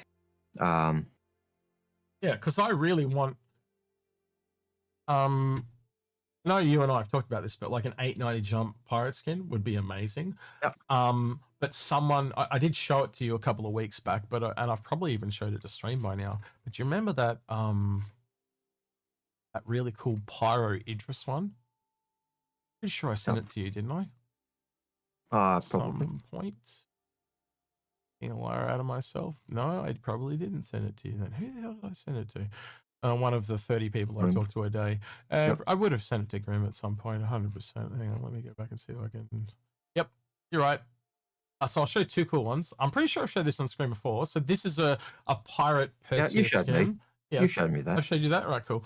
And then and then a pyro Idris skin. Holy shit! Do they like? Why do they not think people wouldn't want these? They're amazing. Yes, please. Shut up and take my money. I personally don't like it, but you know, hey, that's because I'm old-fashioned and I'm a Hurston. But it's like what Space Tomato says. There's got to be things in this game that you hate for it to be for everyone. Yeah, give me a Hurston decked out Idris skin, and I'm all over it. I'm not saying these are my favorite skins. I'm just saying, but yes, I want that variety. Yeah, I'll grant that. And look, just the right. Yeah. What? That paint looks sick, and it does look. It does look sick. It looks good. This is similar to a Dying Star, but for an Idris, yeah. But the whole point I'm trying to make is like, why were the Dying Stars only for Drake? Why wasn't they for like again? Look at the juxtaposition. You take an Origin ship and you pirate it up like that. I guarantee you there'd be Drake people that would buy it just because of the skin. Not just the skin, they would buy the entire ship because that skin looks cool on it. They'd buy the ship just to put the skin on it, just so they could, you know, it'd be like shoving it in the face of Origin people because, you know, hey, we've taken your ship and we've dirtied it up, you know. Yeah. You imagine at TSG where they all rock up on the thing and you rock up with the Idris looking like this, doesn't look at like, you can't do that. You're not allowed to do that. You can't put a pirate skin on, Belwit, I probably would like to. Belwit said, but Algared, you would love to shoot that ship to pieces. Yeah, probably. Exactly. Would. So it works both ways, right? And I do think we are going to see more skins over time, but they've literally stated ships like this, like the skins are really hard to make because they're thinking, but they need to do the data forge. Like the whole thing about the data forge and the skin system with the codes, that needs to be a thing for ship diversity and variety. You know, a decal system. Oh, I'd love a decal system. I'd love a system. One of the things I loved about War Thunder is you could get your decals, and you know, you only had 2 or 3 places, but what you could do with your decal is you could put it on and you could resize it, and so you could actually that could change. You could stretch it over your ship, and it would change everything else. Jesus, lucky. Yeah, thank you for the 10 memberships on YouTube. Parker got one, Feather McClaw got one, Druids Arcade got one, Ronald Trump got one, Cage Sabretooth got one, Bagasaurus Rex, Agasaurus Mandy Lee got one, Josh Kipling got one, Dasari San Shane, oh God, I cannot pronounce that name, and then Parker got another one. But yeah, make sure you guys thank Rob Alkaby for that. Thank you, Rob. Never required, but thank you very much. Yeah, always appreciated. Yeah. But so definitely. Yeah. Long story short, it's going to allow us to fill out the ship skins list, decals and skins, and I think I don't know. I hope they see that, you know, them making ship skins is really annoying, but if they build a proper system, we'll make the skins for them. Yeah. You know, like I gotta be honest, my favorite Hornet is actually the Heartbreaker. Just because it's got the decal on it. It's got the nose art. Yeah. And you're not the only person that said that. I think Drazen said that last week. You know, more nose arts and stuff like that would be a good thing. But then things like this too, with physical spikes and stuff like that. This is like the Ravagers or the Reavers out of Serenity. Totally think that should be a thing as well. And you can have derogatory things too, like it makes the ship, like it gives you better defense or something in some regard, but then it takes away another area by like it makes the ship heavier. So it makes uses heavier, more ship, slows it down, moves your fuel. Exactly, right? But you give it in one area, take away in another. You know, and then maybe you can make it out of different materials if you want it lighter, but they don't have as many of the effects. So these could all just be plastic bikes. So it's a it's a look thing, you know, like whatever. Yep. So they melt really quickly and damage really quickly and stuff. But again, it just shows you like there's an RSI and an Aegis pirate ship basically. I think that needs to be a thing, and I'd be encouraging. That almost looks like a There is no reason that pirate sail can't be quite a big thing if you think about it. Like if you like let's pick something like the Raelian. Wow. Think about what that could be, having looked at this and look at the other one, and then you met like a graffitied Raelian, but then it's all like, because you know how they're all metallic and shiny? What is a Gray's Market Raelian? You get where I'm going real quick, right? What does a Raelian look like that's been pirated, you know, because it's pirated, you can't get parts as easy, so it's kind of hodgepodge together, it's patched up. Yeah. What does it look like? And think about that from a developer's perspective, how they liken the creativity and stuff. They're taking that thing that's normally shiny and spangly and new and completely flipping it on its head. And by the same token, how you do it, but could you do another one where you originify or shiny up the Drake and the Grims, the grey stuff? Well, I think they tried to do that with the, you know, if I'm being fair, the Drake steel, Cutlass steel is basically a shiny spiced up. Could you but like you know how the Origins almost like a Drake up marketer. So you know how like the Greys is like a Drake down marketer. Is there someone that you could have that like like an aftermarket Drake? What do you call it? I don't even know what like up. It is upmarket. I don't know how else to put it, but like they come in and the only thing you'd be doing gold and diamonds and you know bling the shit out of one of. It would have to be something that Banu would do. A Banu would take a ship, and if they're trying to show how awesome they are like and how rich they are, they'd put the bling on. I like Wicklow. But an Origin owner, come on. Could you an Origin owner getting a Drake ship? And what I'm saying is, could we make a sale that's like Wicklow's Day or something like that? And you get where I'm going, right? So it goes. Look, I'm actually talking about flipping everything on their head. One Warforged, not a Warforged, a First Encounter Day, Foundation Day, or whatever they call it. You know, the day we celebrate. Foundation Festival. First Contact. Was that the Foundation Festival though? I thought that was Foundation Festival, but I could be wrong. But one that celebrated that, and Wicklow does a big sale because it's First Contact Day, and so not only would it be it allow ships that are not normally your taste to be catered to, the developers would get a lot out of it, and I think the concept art shows that it's rather appealing both ways. It doesn't necessarily work as much going the other way from Drake to Origin. I kind of get that, but I still think that you could. You know how they kind of like put the when they did the 300i series and they had the customizer where you could put the it'd be essentially like taking the kitchen and the toilets in the Drake ships and upgrading them. The facilities, so you know the bed. You mean you actually get a toilet rather than a bucket? Exactly, but you know the bed. How the bed is like a bit more. So it's like a higher level of bed. I don't even know how to word it properly, but like it's upgradification. I don't know what else to call it. Pimp my shit week. Okay, that's not bad. Pimp my shit. No, we'll just call it pimp my shit. Pimp my shit. So you wouldn't use that could also tie in with you could have. Let's see, if you're doing that, you could have crows, cousin crows doing that type of stuff. You could have a Banu doing that type of stuff.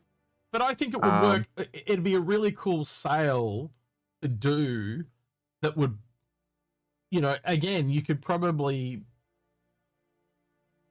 I don't know, it feels like it could be almost so if you've got, Invictus and AIE, it almost feels like you could do it on it. Like if you did it in August, in like around Foundation Festival, where that lull period is.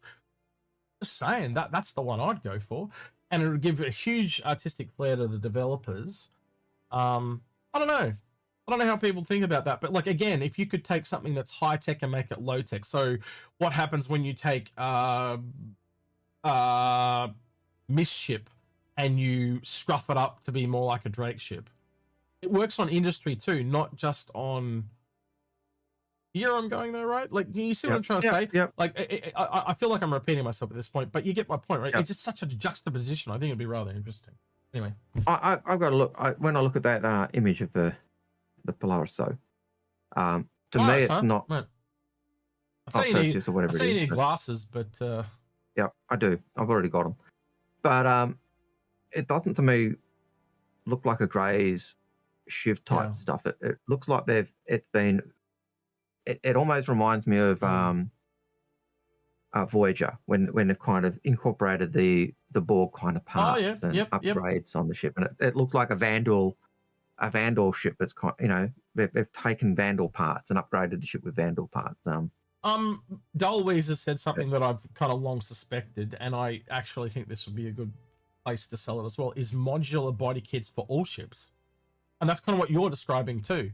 If you, because one of the things you and I have talked about is physicalized armor. So how are you going to represent that? Well, if you physically have plates on the outside of your ship, right? And I think body kits are the first step towards physicalized armor, by the way. But I'm going a bit off tangent. But and if I put the fancy crane on top of my my Basher, does that mean I can't put an armor plating somewhere? Yeah. Well, we did find out they can be shot off. Or vice versa. Yeah. We did. Yeah. All right. Next question, Algared. You ready? Next question is Citizen Verse, and they say, isn't the issue here that CIG is chasing cash? Isn't the issue here? Is CIG chasing cash, resulting in a slowdown on Squadron due to new ships required for cash? No, I just think it's part of the programming and development of the code and other aspects, and pushing for the stuff they're trying to do. And what they're doing is huge in terms of scope of the game. I don't think the ship team necessarily is involved in programming and gameplay in that sense. I know. What do you think?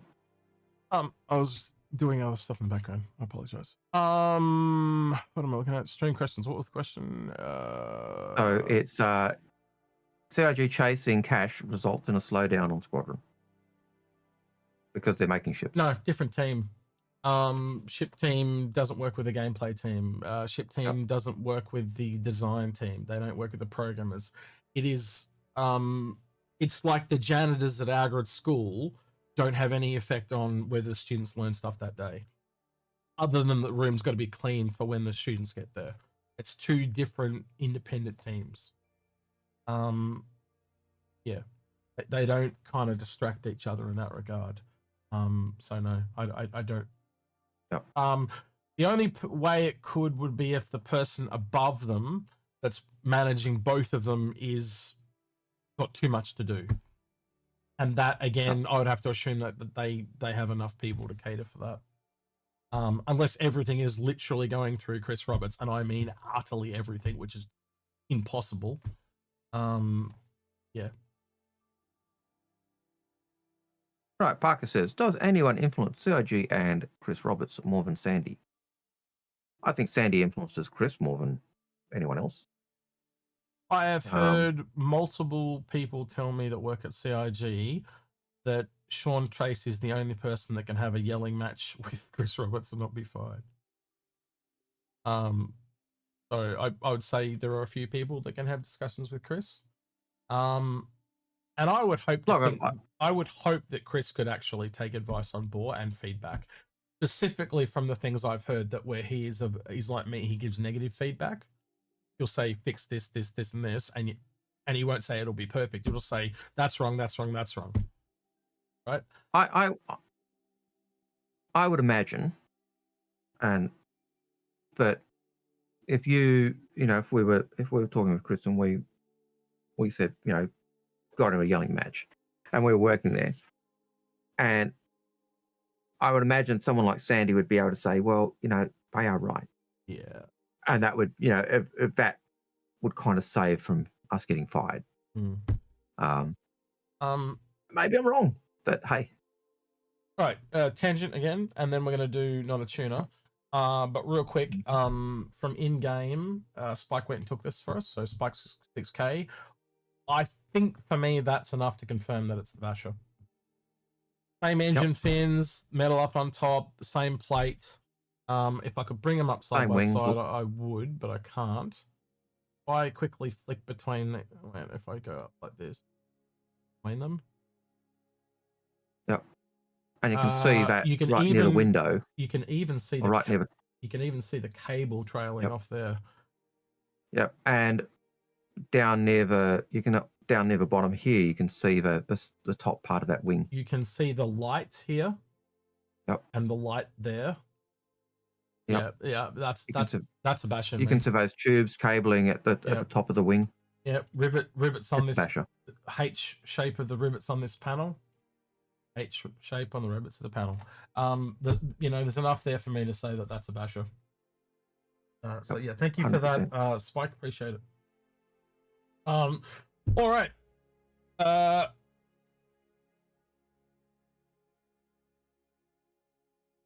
Yep. Rightio. Need to grab. Wake. We gotta get. I didn't set his roll. We gotta set his roll. Make sure you get your mic ready, please. Wake. I will be dragging you in right now. There he is. Hey, Wake. How you doing? Hello, gentlemen. Hey, how are you? I'm doing well. Yourselves? We're keeping up. 10:30. I'm looking forward to breakfast. Be nice. So Algared gets up and he does his routine. He's got this routine thing, right? I get up and today I got up early. That's very unusual. But usually I get out of bed like 20. I set my alarm for 7:40 and we kick off at 8. So I am out, make a cup of tea, get dressed, straight into this. Algared is get up out of his coffin, stands vertically, and then walks around for 4 hours, and then he takes a lot longer to get going than I do. So yeah. But I'll usually get in. I'll be sitting here. I'll be twiddling my thumbs for 15, 20 minutes.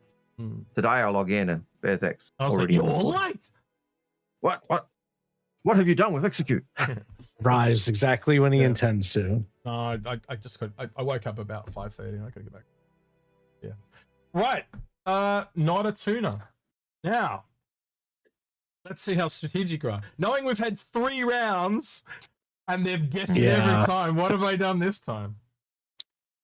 Let's see how wise. Gotta be on the green. You've got a 1 in 4 chance. Yeah, my odds aren't great. Nope.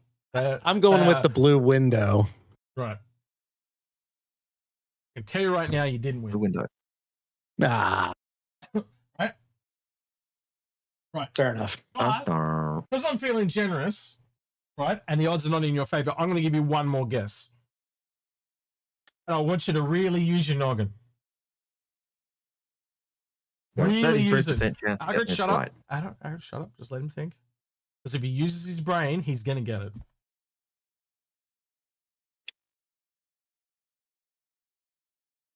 No clues.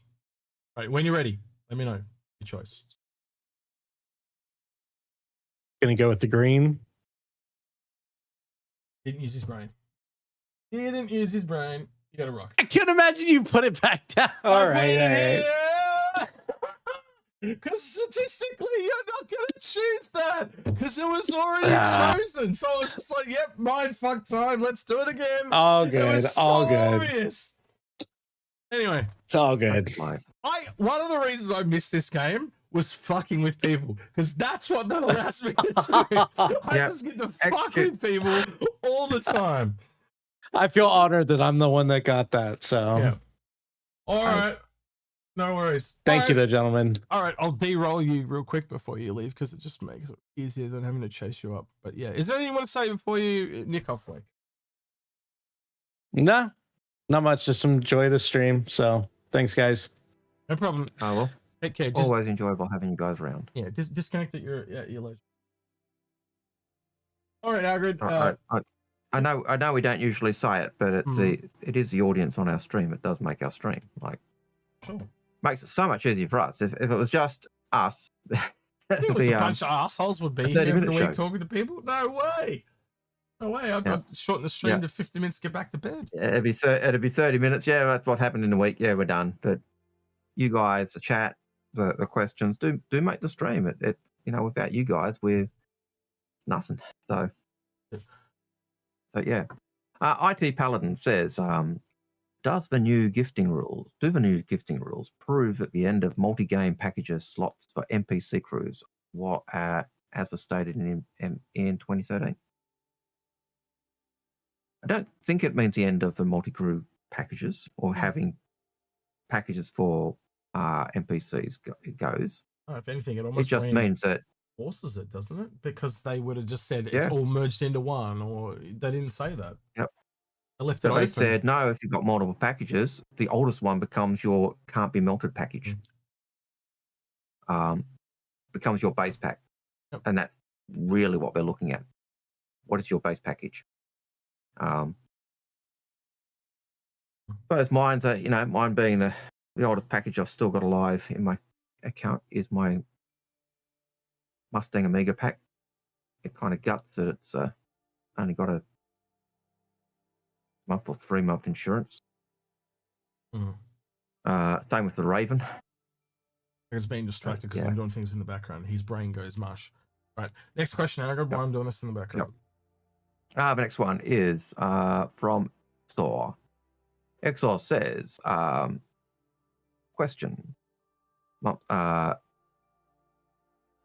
May 9, 2027 is months away. How many months does it take to port a PC game to a console? Oh, it can take years. For example, depends on how big the game is, right? So if you look at Grand Theft Auto 5, I believe it was 2 years between the console to PC release. I don't know, you can argue that it's going the other direction. Well, but it's a much of a muchness. You've got to optimize for the platform you're working on.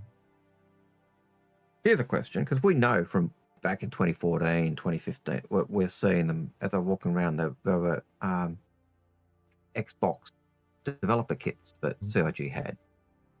So have they been working on a PC, not a PC, a console version of Squadron in the background as well? And they're questions we don't know. I do know there are people who would love to see Squadron on console. Look, every Chris Roberts game has come to console eventually. Some of them took time as well. But fundamentally, the difference between a PC is you have to make a lot of different variations because PCs are all different. If you're making it for one console that has fixed hardware, well, that takes less time because you're building it for the one setup. So it's probably easier to go from PC to console than console to PC. So it probably takes less time. But also that's a lot of money to leave on the table. Right? I can't see them not putting Squadron to console down the track if they don't do it already. But certainly the PTU will not make it. But the other thing is it's something that they can outsource to someone else. Because it is literally just consolidating, if you think about it. Instead of having, a variety of textures, well, they only need this resolution of texture. Shrink it down, So your file install size gets smaller and stuff like that and blah, blah, blah. Well, all the consoles are going to have this amount of RAM, so I can build it for the Xbox One, I can build it for the Xbox S75B, whatever they call the next one. I can build it for the PS4, I can build it for the PS5, whatever. You can tailor it to that console specific hardware. I just think it's easier because you're essentially going from having a unknown quantity to having 4 or 5 different possible versions. Yeah. So I could see it. How long does it take? I don't know because I'm not a programmer, but as you said, probably easier to go from PC to console. I do know, Frankie, if you're watching, hi. I do know that Frankie would love it on console. He doesn't have a PC. Oh, I think a lot of people. It's a game that will bring a lot of people in. Like oh yeah. How many story-driven FPS games do you see, and how often is the story a bit mediocre, right? But you've got to have, like, even if you look at a lot of movies, right? I'll put it simply: how basically simple are most movie plots? Most. Yep. They're pretty simple. It's a movie, like a game, is a sum of its parts. You've got to have a decently good story. You've got to have good characters. You know, you've got to have a compelling reason to like the characters or hate the characters. That's another one that we don't see a lot anymore. People that we generally actually hate. Like, that's something that's really, you know, when's the last time you saw a good villain, Algared? They're not as villain-esque as they used to be. You know what I mean? Like, they're kind of grey. Everyone's grey these days. They're not dark anymore. They're not like they don't cross the line anymore. You know. Last time Saruman. Yeah, it's been a while. Probably Thanos has probably been the last one I can think of. But Thanos. But even he was not villain. You know, he thought a problem when he was dealing with. He didn't want to kill half of everyone. He didn't want to kill everyone. He wanted to kill half of people. He saw the problem. He tried to fix it. You know, and it wasn't kill them. He just they didn't ever existed, so it wasn't killing them. They just didn't exist. Yeah. Old man, there you go. Yeah. Equals good villain. There you go. Yeah. There you go. I'm a good villain. That's the last good villain I've seen. So there you go. Yeah. Point being is it's you can see that they're not just straight cut, you know, and I think Squadron is going to be a sum of its parts type thing. The multi-choice nature, you don't see that a lot either, which gives replayability. Most campaigns, so you look at Half-Life or Titanfall, that they've said that this game is designed around, they are just completely linear. Yeah. So I last week when I was being pulled away to do, you know, pre-marriage stuff and all that stuff, I was sitting there with a guy named Frankie, and I was, you know, he was playing Fallout, and we started talking gaming. I put on the. This is the Indonesian guy. You were telling me about. Yeah. Right. And I put on the the last preview. You know, the 2024 live stream vertical slice. Yep. The live stream. Yep. And watch the intro. Watch Star Citizen, and he said this is a movie. You know, and he sat there and he says, I want to play this game. When's it coming to console? But he was hooked. He was absolutely hooked on the game. Yeah. Just watching that playthrough. Did he recognize any of the actors or anything? Oh yeah. He recognized them, and he was, you know, and so it's definitely got appeal. Is the point? That's Henry Cavill's voice, and I'd almost argue, as a single player game and the movie nature of it, it's probably got even more appeal on a console than it does on a PC. Yeah. If you think about it, right? Where like an MMO traditionally it's a PC thing. Like I think we'd agree there have been more MMOs on PCs than on consoles. I think you'd agree with that statement. There has been some, but not a lot. Like put it this way, they never took World of Warcraft and converted it to a console. No, because they just don't work. You see the games that are on that, and you Viva Dirt League does a classic you know, PvP guy, and he's on PC, and the other guy comes in to try and get him, and he's on a console, and he just can't aim or shoot because he's just so limited. You do know that you see that. You do know for the last couple of generations you've been able to plug a mouse and keyboard into a console, right? Yep. So there is no reason, and think about how old and dilapidated World of Warcraft looks. Yep. Do the math. Why did they never take World of Warcraft and convert it to console? Would have been a Why gold didn't mine. they take Dialog? Why didn't they take because Diok most and put people it don't up play there? Diok, and World of Warcraft is the most popular MMO in the world. You're missing the point. The whole point yeah, is yeah, why yeah. was it? Why didn't they take the most popular MMO in the world and put it on a console? It's a big question mark. Yep. Yep. The MMOs must be mainly a PC market. Anyway. Yep. Maybe. But yeah, I could see, you know, the Squadron being on a console, and it was I was amazed how much I enjoyed watching that playthrough again. But even as we were doing, he'd say, you know, he was, oh no, you know, when Gillian Anderson's character gets done, and he said, is she dead? And I said, well, it depends, because you've got the choices in that video as well as what you do and how you do it. Now, do you save her? Do you not save her? So, yeah. Okay, I need to go on. Do you want to do another question, please? Yep. Rabbit07 says, question. How would you feel about a PTU having a PTU script or token earning by doing missions that the devs are targeting for testing? Those tokens are transferable to the PU and usable at a vendor to buy cool stuff. Then CIG can reward people in the PU for testing stuff in the PTU. Hey, if it works, right? Yeah.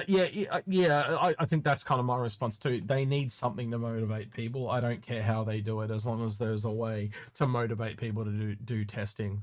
Like,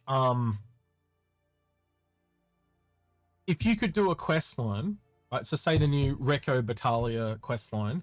If I could actually do that, and my XP transferred, because that allows them to play it early, and it's not wiped. But that is a lot of extra work for CIG, so that's the one I think they wouldn't do. But you know, you give a reward system that gets credited to your account. What if they made it so that you instantly got the first step of the Battaglia mission skipped? So you know how it was like the golem or whatever, because they had a golem, they had a mole and a prospect or whatever. What if you just if you got up to the golem in the PTU, it's automatically unlocked, because that's a lot easier to do. Yeah. You flagged it here, it flags it there, done. But if you can do anything, you know, even if it's a reward that gets flagged on your account into your hangar. Yeah, I played 100 hours on the PTU for patch 4.10, and so I got a free hat. Or what you know what I mean? Yeah, look, when I used to do testing on World of Warcraft, and not World of Warcraft, on World of Tanks and World of Planes and War Thunder, you know, if you did X number of hours or you completed some, you used to get a skin. I was a tester for blah blah, and you could put it on your shipment. Yay! So what if it been anything like that? You got this for free if you played certain amount of hours on the PTU. Yep, no problem with that. Right. So absolutely, and also you could make it so that it's whatever number of hours they need you to get to, but they made like maybe there's a checklist of things they want you to do, and if you complete all the missions that they say, you get the skin. Yep. Or you can, you know, and you get different varieties. That's mind you, CIG, the $8 skin needs to be worth $8 of work. So think about it. If it's $8, I think you would probably get only 1 hour out of most people. Right? But just saying. Hey, put in that super heavy armor as a reward. Well, that's $30. And you get $30. That's probably 2 hours. Let's be honest. Most people these days, you know, the point I'm trying to get to is the effort has to be worth the reward. And again, if you make it like this and you do 100 hours to get it, then most people are going to go to jump up, because I'd rather just spend the $8, especially if it's skin that they don't like either. So you got to make it. Again, I know you're trying to sell stuff, but why can't you make a? Okay, so this is like a grey one. Why couldn't you make a white one or a red one or a blue one or a specific shade? That's unique to. And again, make it appealing. Testing. Make it appealing. And you'll get people in there. Yep. If you make it, they will come. You've got the concierge. Couldn't you do something like, if you've got like black and gold for concierge. What if it was like white and bronze? Or PTU testing. Yeah, yeah. So you know, you've got your concierge theme of black and gold. So what if there is a theme? You know what I mean? So I got the black and bronze version. You know where I'm going, right? And the highlights would obviously, because you got copper, would be a teal light, right? I can see the color theme in my head straight off the bat. That's the color theme I would go for. And so you can go back through all the old armors and color theme them. So you know the Hurston armor with the hose, white. You see where I'm going? Like you can pick one. So you go back through all the old sets that you've had and just put them all up as this is literally stepping stones to doing stuff. Yeah, and it's literally. Gasoline Moth said, "I like Gasoline Moth. A set of armor that looks like a crash test dummy." That's more work, right? Because I'm literally talking about going to Data Forge and putting in a set you're of doing hex codes. the less. You're talking about someone sitting down. Work. You're talking about someone sitting down and fully 3D modeling one set of armor. They need something for every single patch. Yep. And so you do different armors and different colors. So I think a tester thing of whatever said current hot day thing is. So this is this patch's thing, or maybe it's not this one. Maybe it's the gun armor, right? Because every bundle or whatever. But there's a set of gear, right? And there's no reason it can't be a ship skin either. Why couldn't there be I tested the Stingray, and so I get Stingray skin. So I get a tester skin. I guess that's what the testes. Oh my god! I can see avocados, the testes. Right. Anyway, just saying. I see where this is going real quick. Right. It's going downhill. It's going downhill very fast. Real quick. But the point is, if it was themed, that would be kind of cool. And say, hey, I got the testes. The sticker. Yep. You can see now. I got the testes skin. But you get my point, right? I get myself up at this point. But yeah. It would work. That would work. It would, and I reckon doing that would actually get the concurrency up in those testing windows. And that gives, if that's what you need to get, if you need more people in PTU to get the analytics you need to help you crack the big problems that break when you go live. That's how you do it. You make you make it unique armor. And if you do call it testy skin, you can probably tie it in with Men's Prostrate Week or something like that and get us all to get health checks. Double win, Look,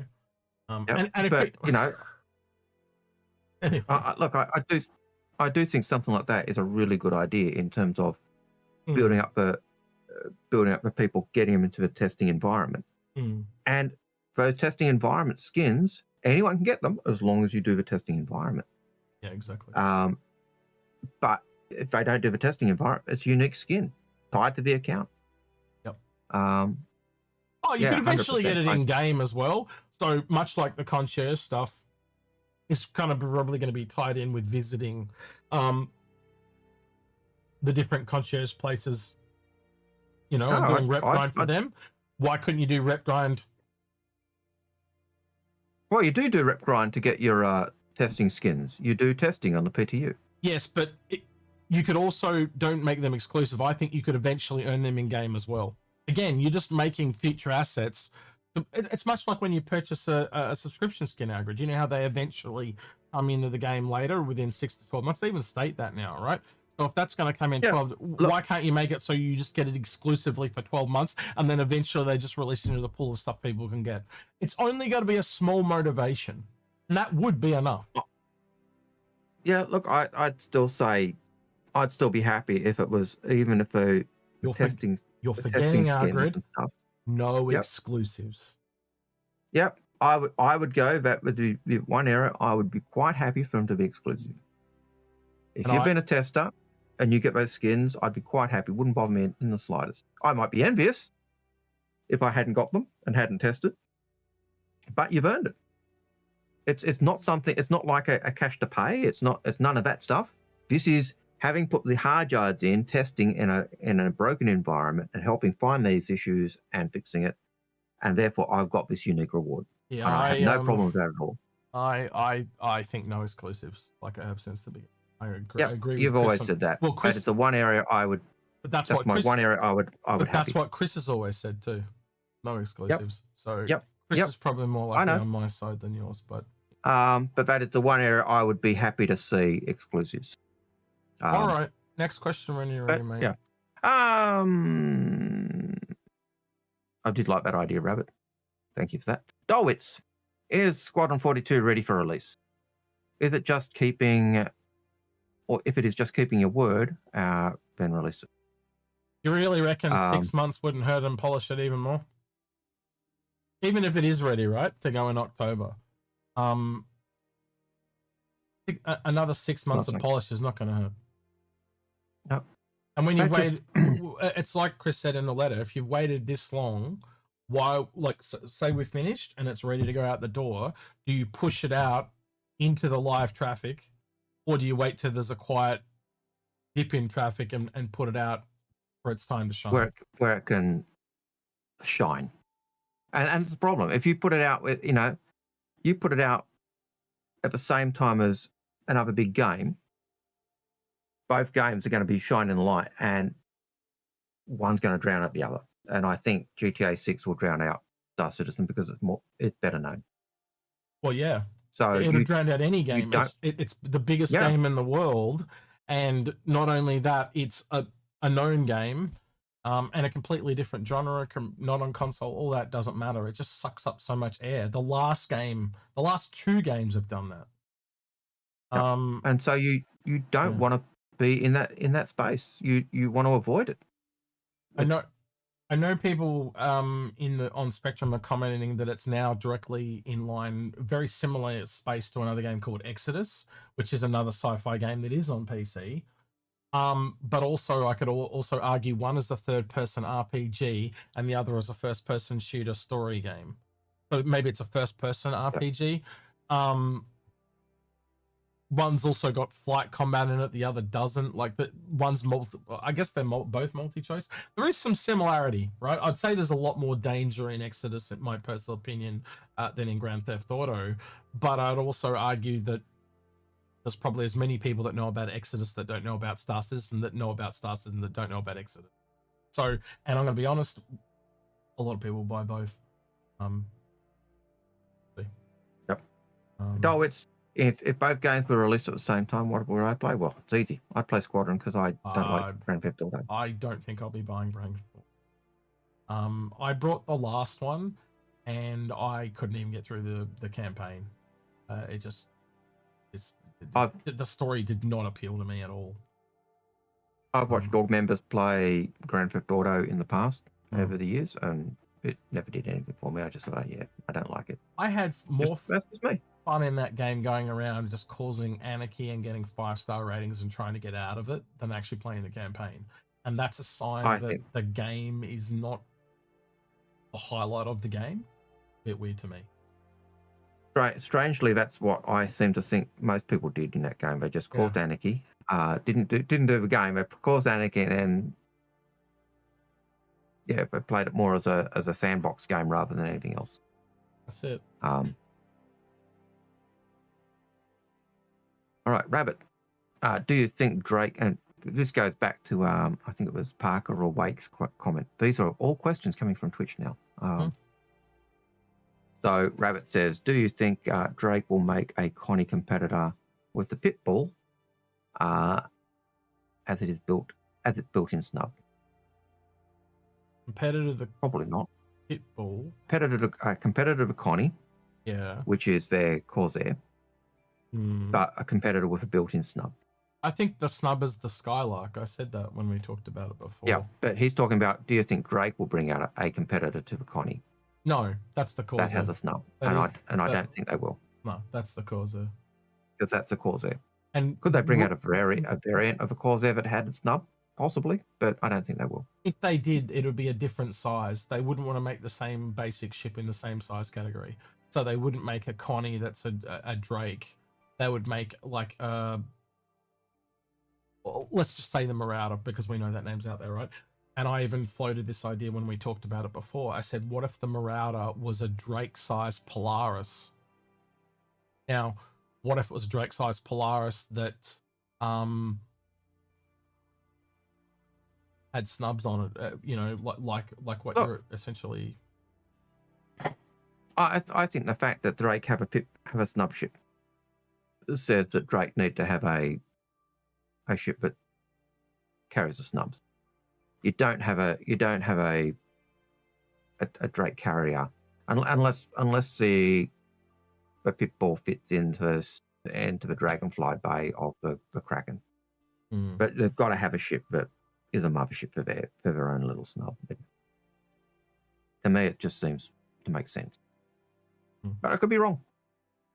Yeah, I think a lot of the snubs were just made without any onboarding task. Yeah, I just think they were not made with a plan in mind at all. And when we turned around and said the Fury needs a mothership, they were like, "Oh shit!" Oh, and hadn't even thought of money it. On the table. And I'd be willing to bet money that the Star Lancer probably came a little bit out of that discussion. But hey, we will probably not know unless we ever sit down and ask them again. Oh. And after last time, I think they probably want to give us a wide berth after what happened with the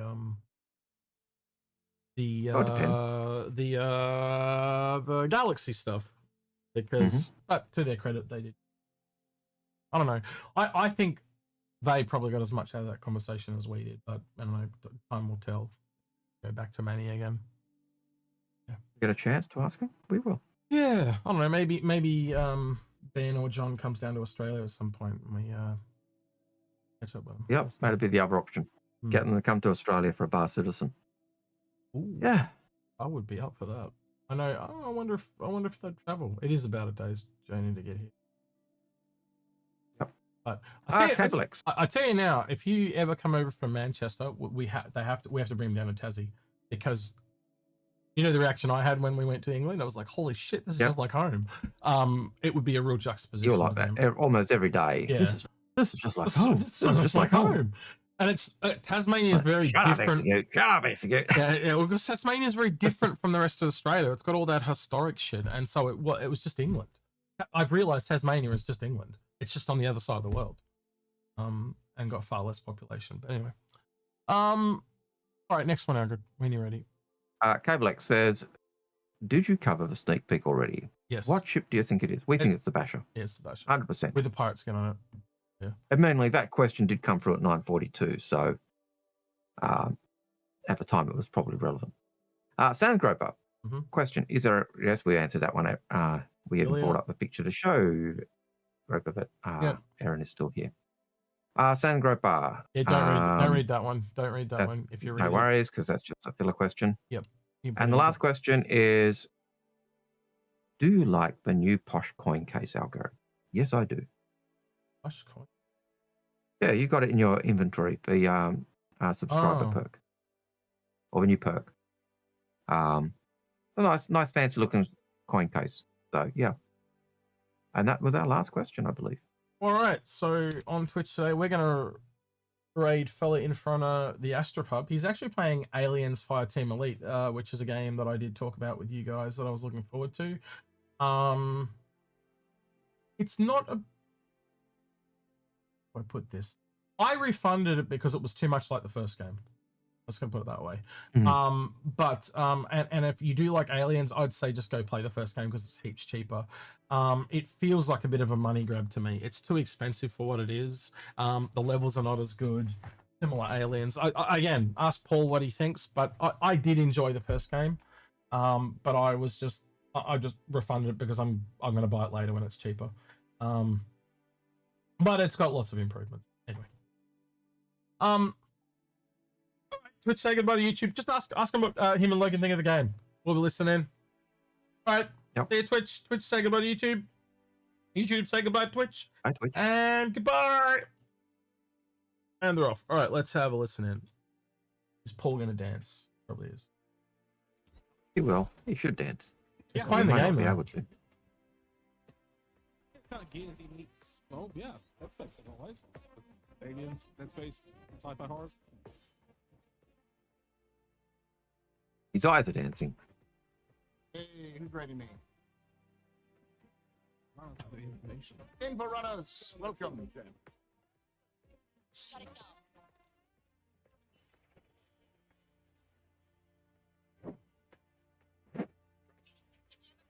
Oh, there you go. I was going to say, where's the dance? He always dances. Yep. It's Tom. Are you there? Welcome, everybody. Oh, thank God.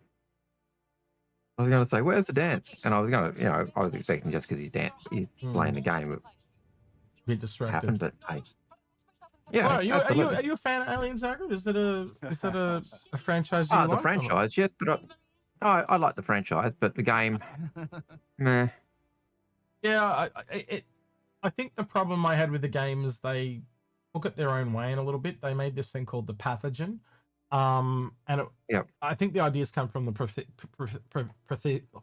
Prometheus movie, where they're going into these alien things that are just things we've never seen before. And I think the thing that made it weird for me was they went a step further in this one, and they've made it so that the regular xenomorph aliens get affected by the pathogen and they go into something newer. And so it's just like weirdness on weirdness. It's just so they almost look a little bit like an alien, but they're white and they're like spiky and slimy, and it's just a little bit weird. So yeah, I don't know. I've got a feeling that this game is just not going to land like the first one did, because the first one was very divisive, because it was only made by 9 people, but this time it's probably made by a few more people, but it feels exactly the same as the first game. But there are literally in Australia, it's almost double the price. And so yeah, we didn't know how much it was going to cost and stuff like that until like the day it dropped and stuff like that. And so basically, it was a game that I was really looking forward to. And as I said, I played it for about 10 hours and then I returned it. And the 2 main reasons I returned is that. The second one was there was often I'd go search for games and I couldn't find anyone. So it told me that not enough people had brought the game. And if you go open up the original game now and try to find a normal quick match game, you can't even find anyone almost in the entire world. So the last game was worldwide. This game does regions. So it's only going to be worse in the second game. So anyway, enough of that anyway. All right. Well, with that then, Algared and I will get the buyer's guide to the Stinger out and done. I've been doing some weapon testing. Algared saw me doing that yesterday with the Stingray. You'll see what I mean when you watch the video. Anything else you want to add, Algared, before we mosey on? I do want to, and we'll have to do an episode on this now, is Vitalia. I'm still... I'm a bit miffed that she's a young person rather than the old. Yeah, I think there's some reasons for that. As I said, I think it's probably going to come back to mocap and stuff. Like maybe the old actress moved on, and I don't mean died. I mean like it's literally been like 10 years. But they probably couldn't get it. Like she might have been old to begin with, and she retired, so she's like, I don't do acting anymore. But even like when they did the mocap before, they said, hey, once we've got the stuff in, we can put anyone behind it. We can have them talking, they can do it. So well, she could have been older tech too, and they just didn't want to update it. I know, like I can make excuses for them, but I actually generally agree with you. I think it should have been an old. Why wasn't it the last? And person? I can make excuses as well. But having the character was jaded and old and bitter because she's got this prosthetic not because she wanted it, because it was all she could afford or get. We should have talked about. So they're bitter and hardened and all the rest of it. And maybe we just leave it to next week and talk about it, because I don't think it's a show-worthy thing, but it is something I'm happy to talk about. But it's something that deserves exploration. So write it down, and we'll talk about it next week. You just bring it up next week. I'll put it on my prawn notes. Yeah. And we'll do it then. All right, with that then, don't forget to like, subscribe, ring the notification bell, and thank you to everyone who went the extra mile on Patreon at the end of the video. Thank you for the likes, the subs, memberships, friendships, whatever the fuck they're called.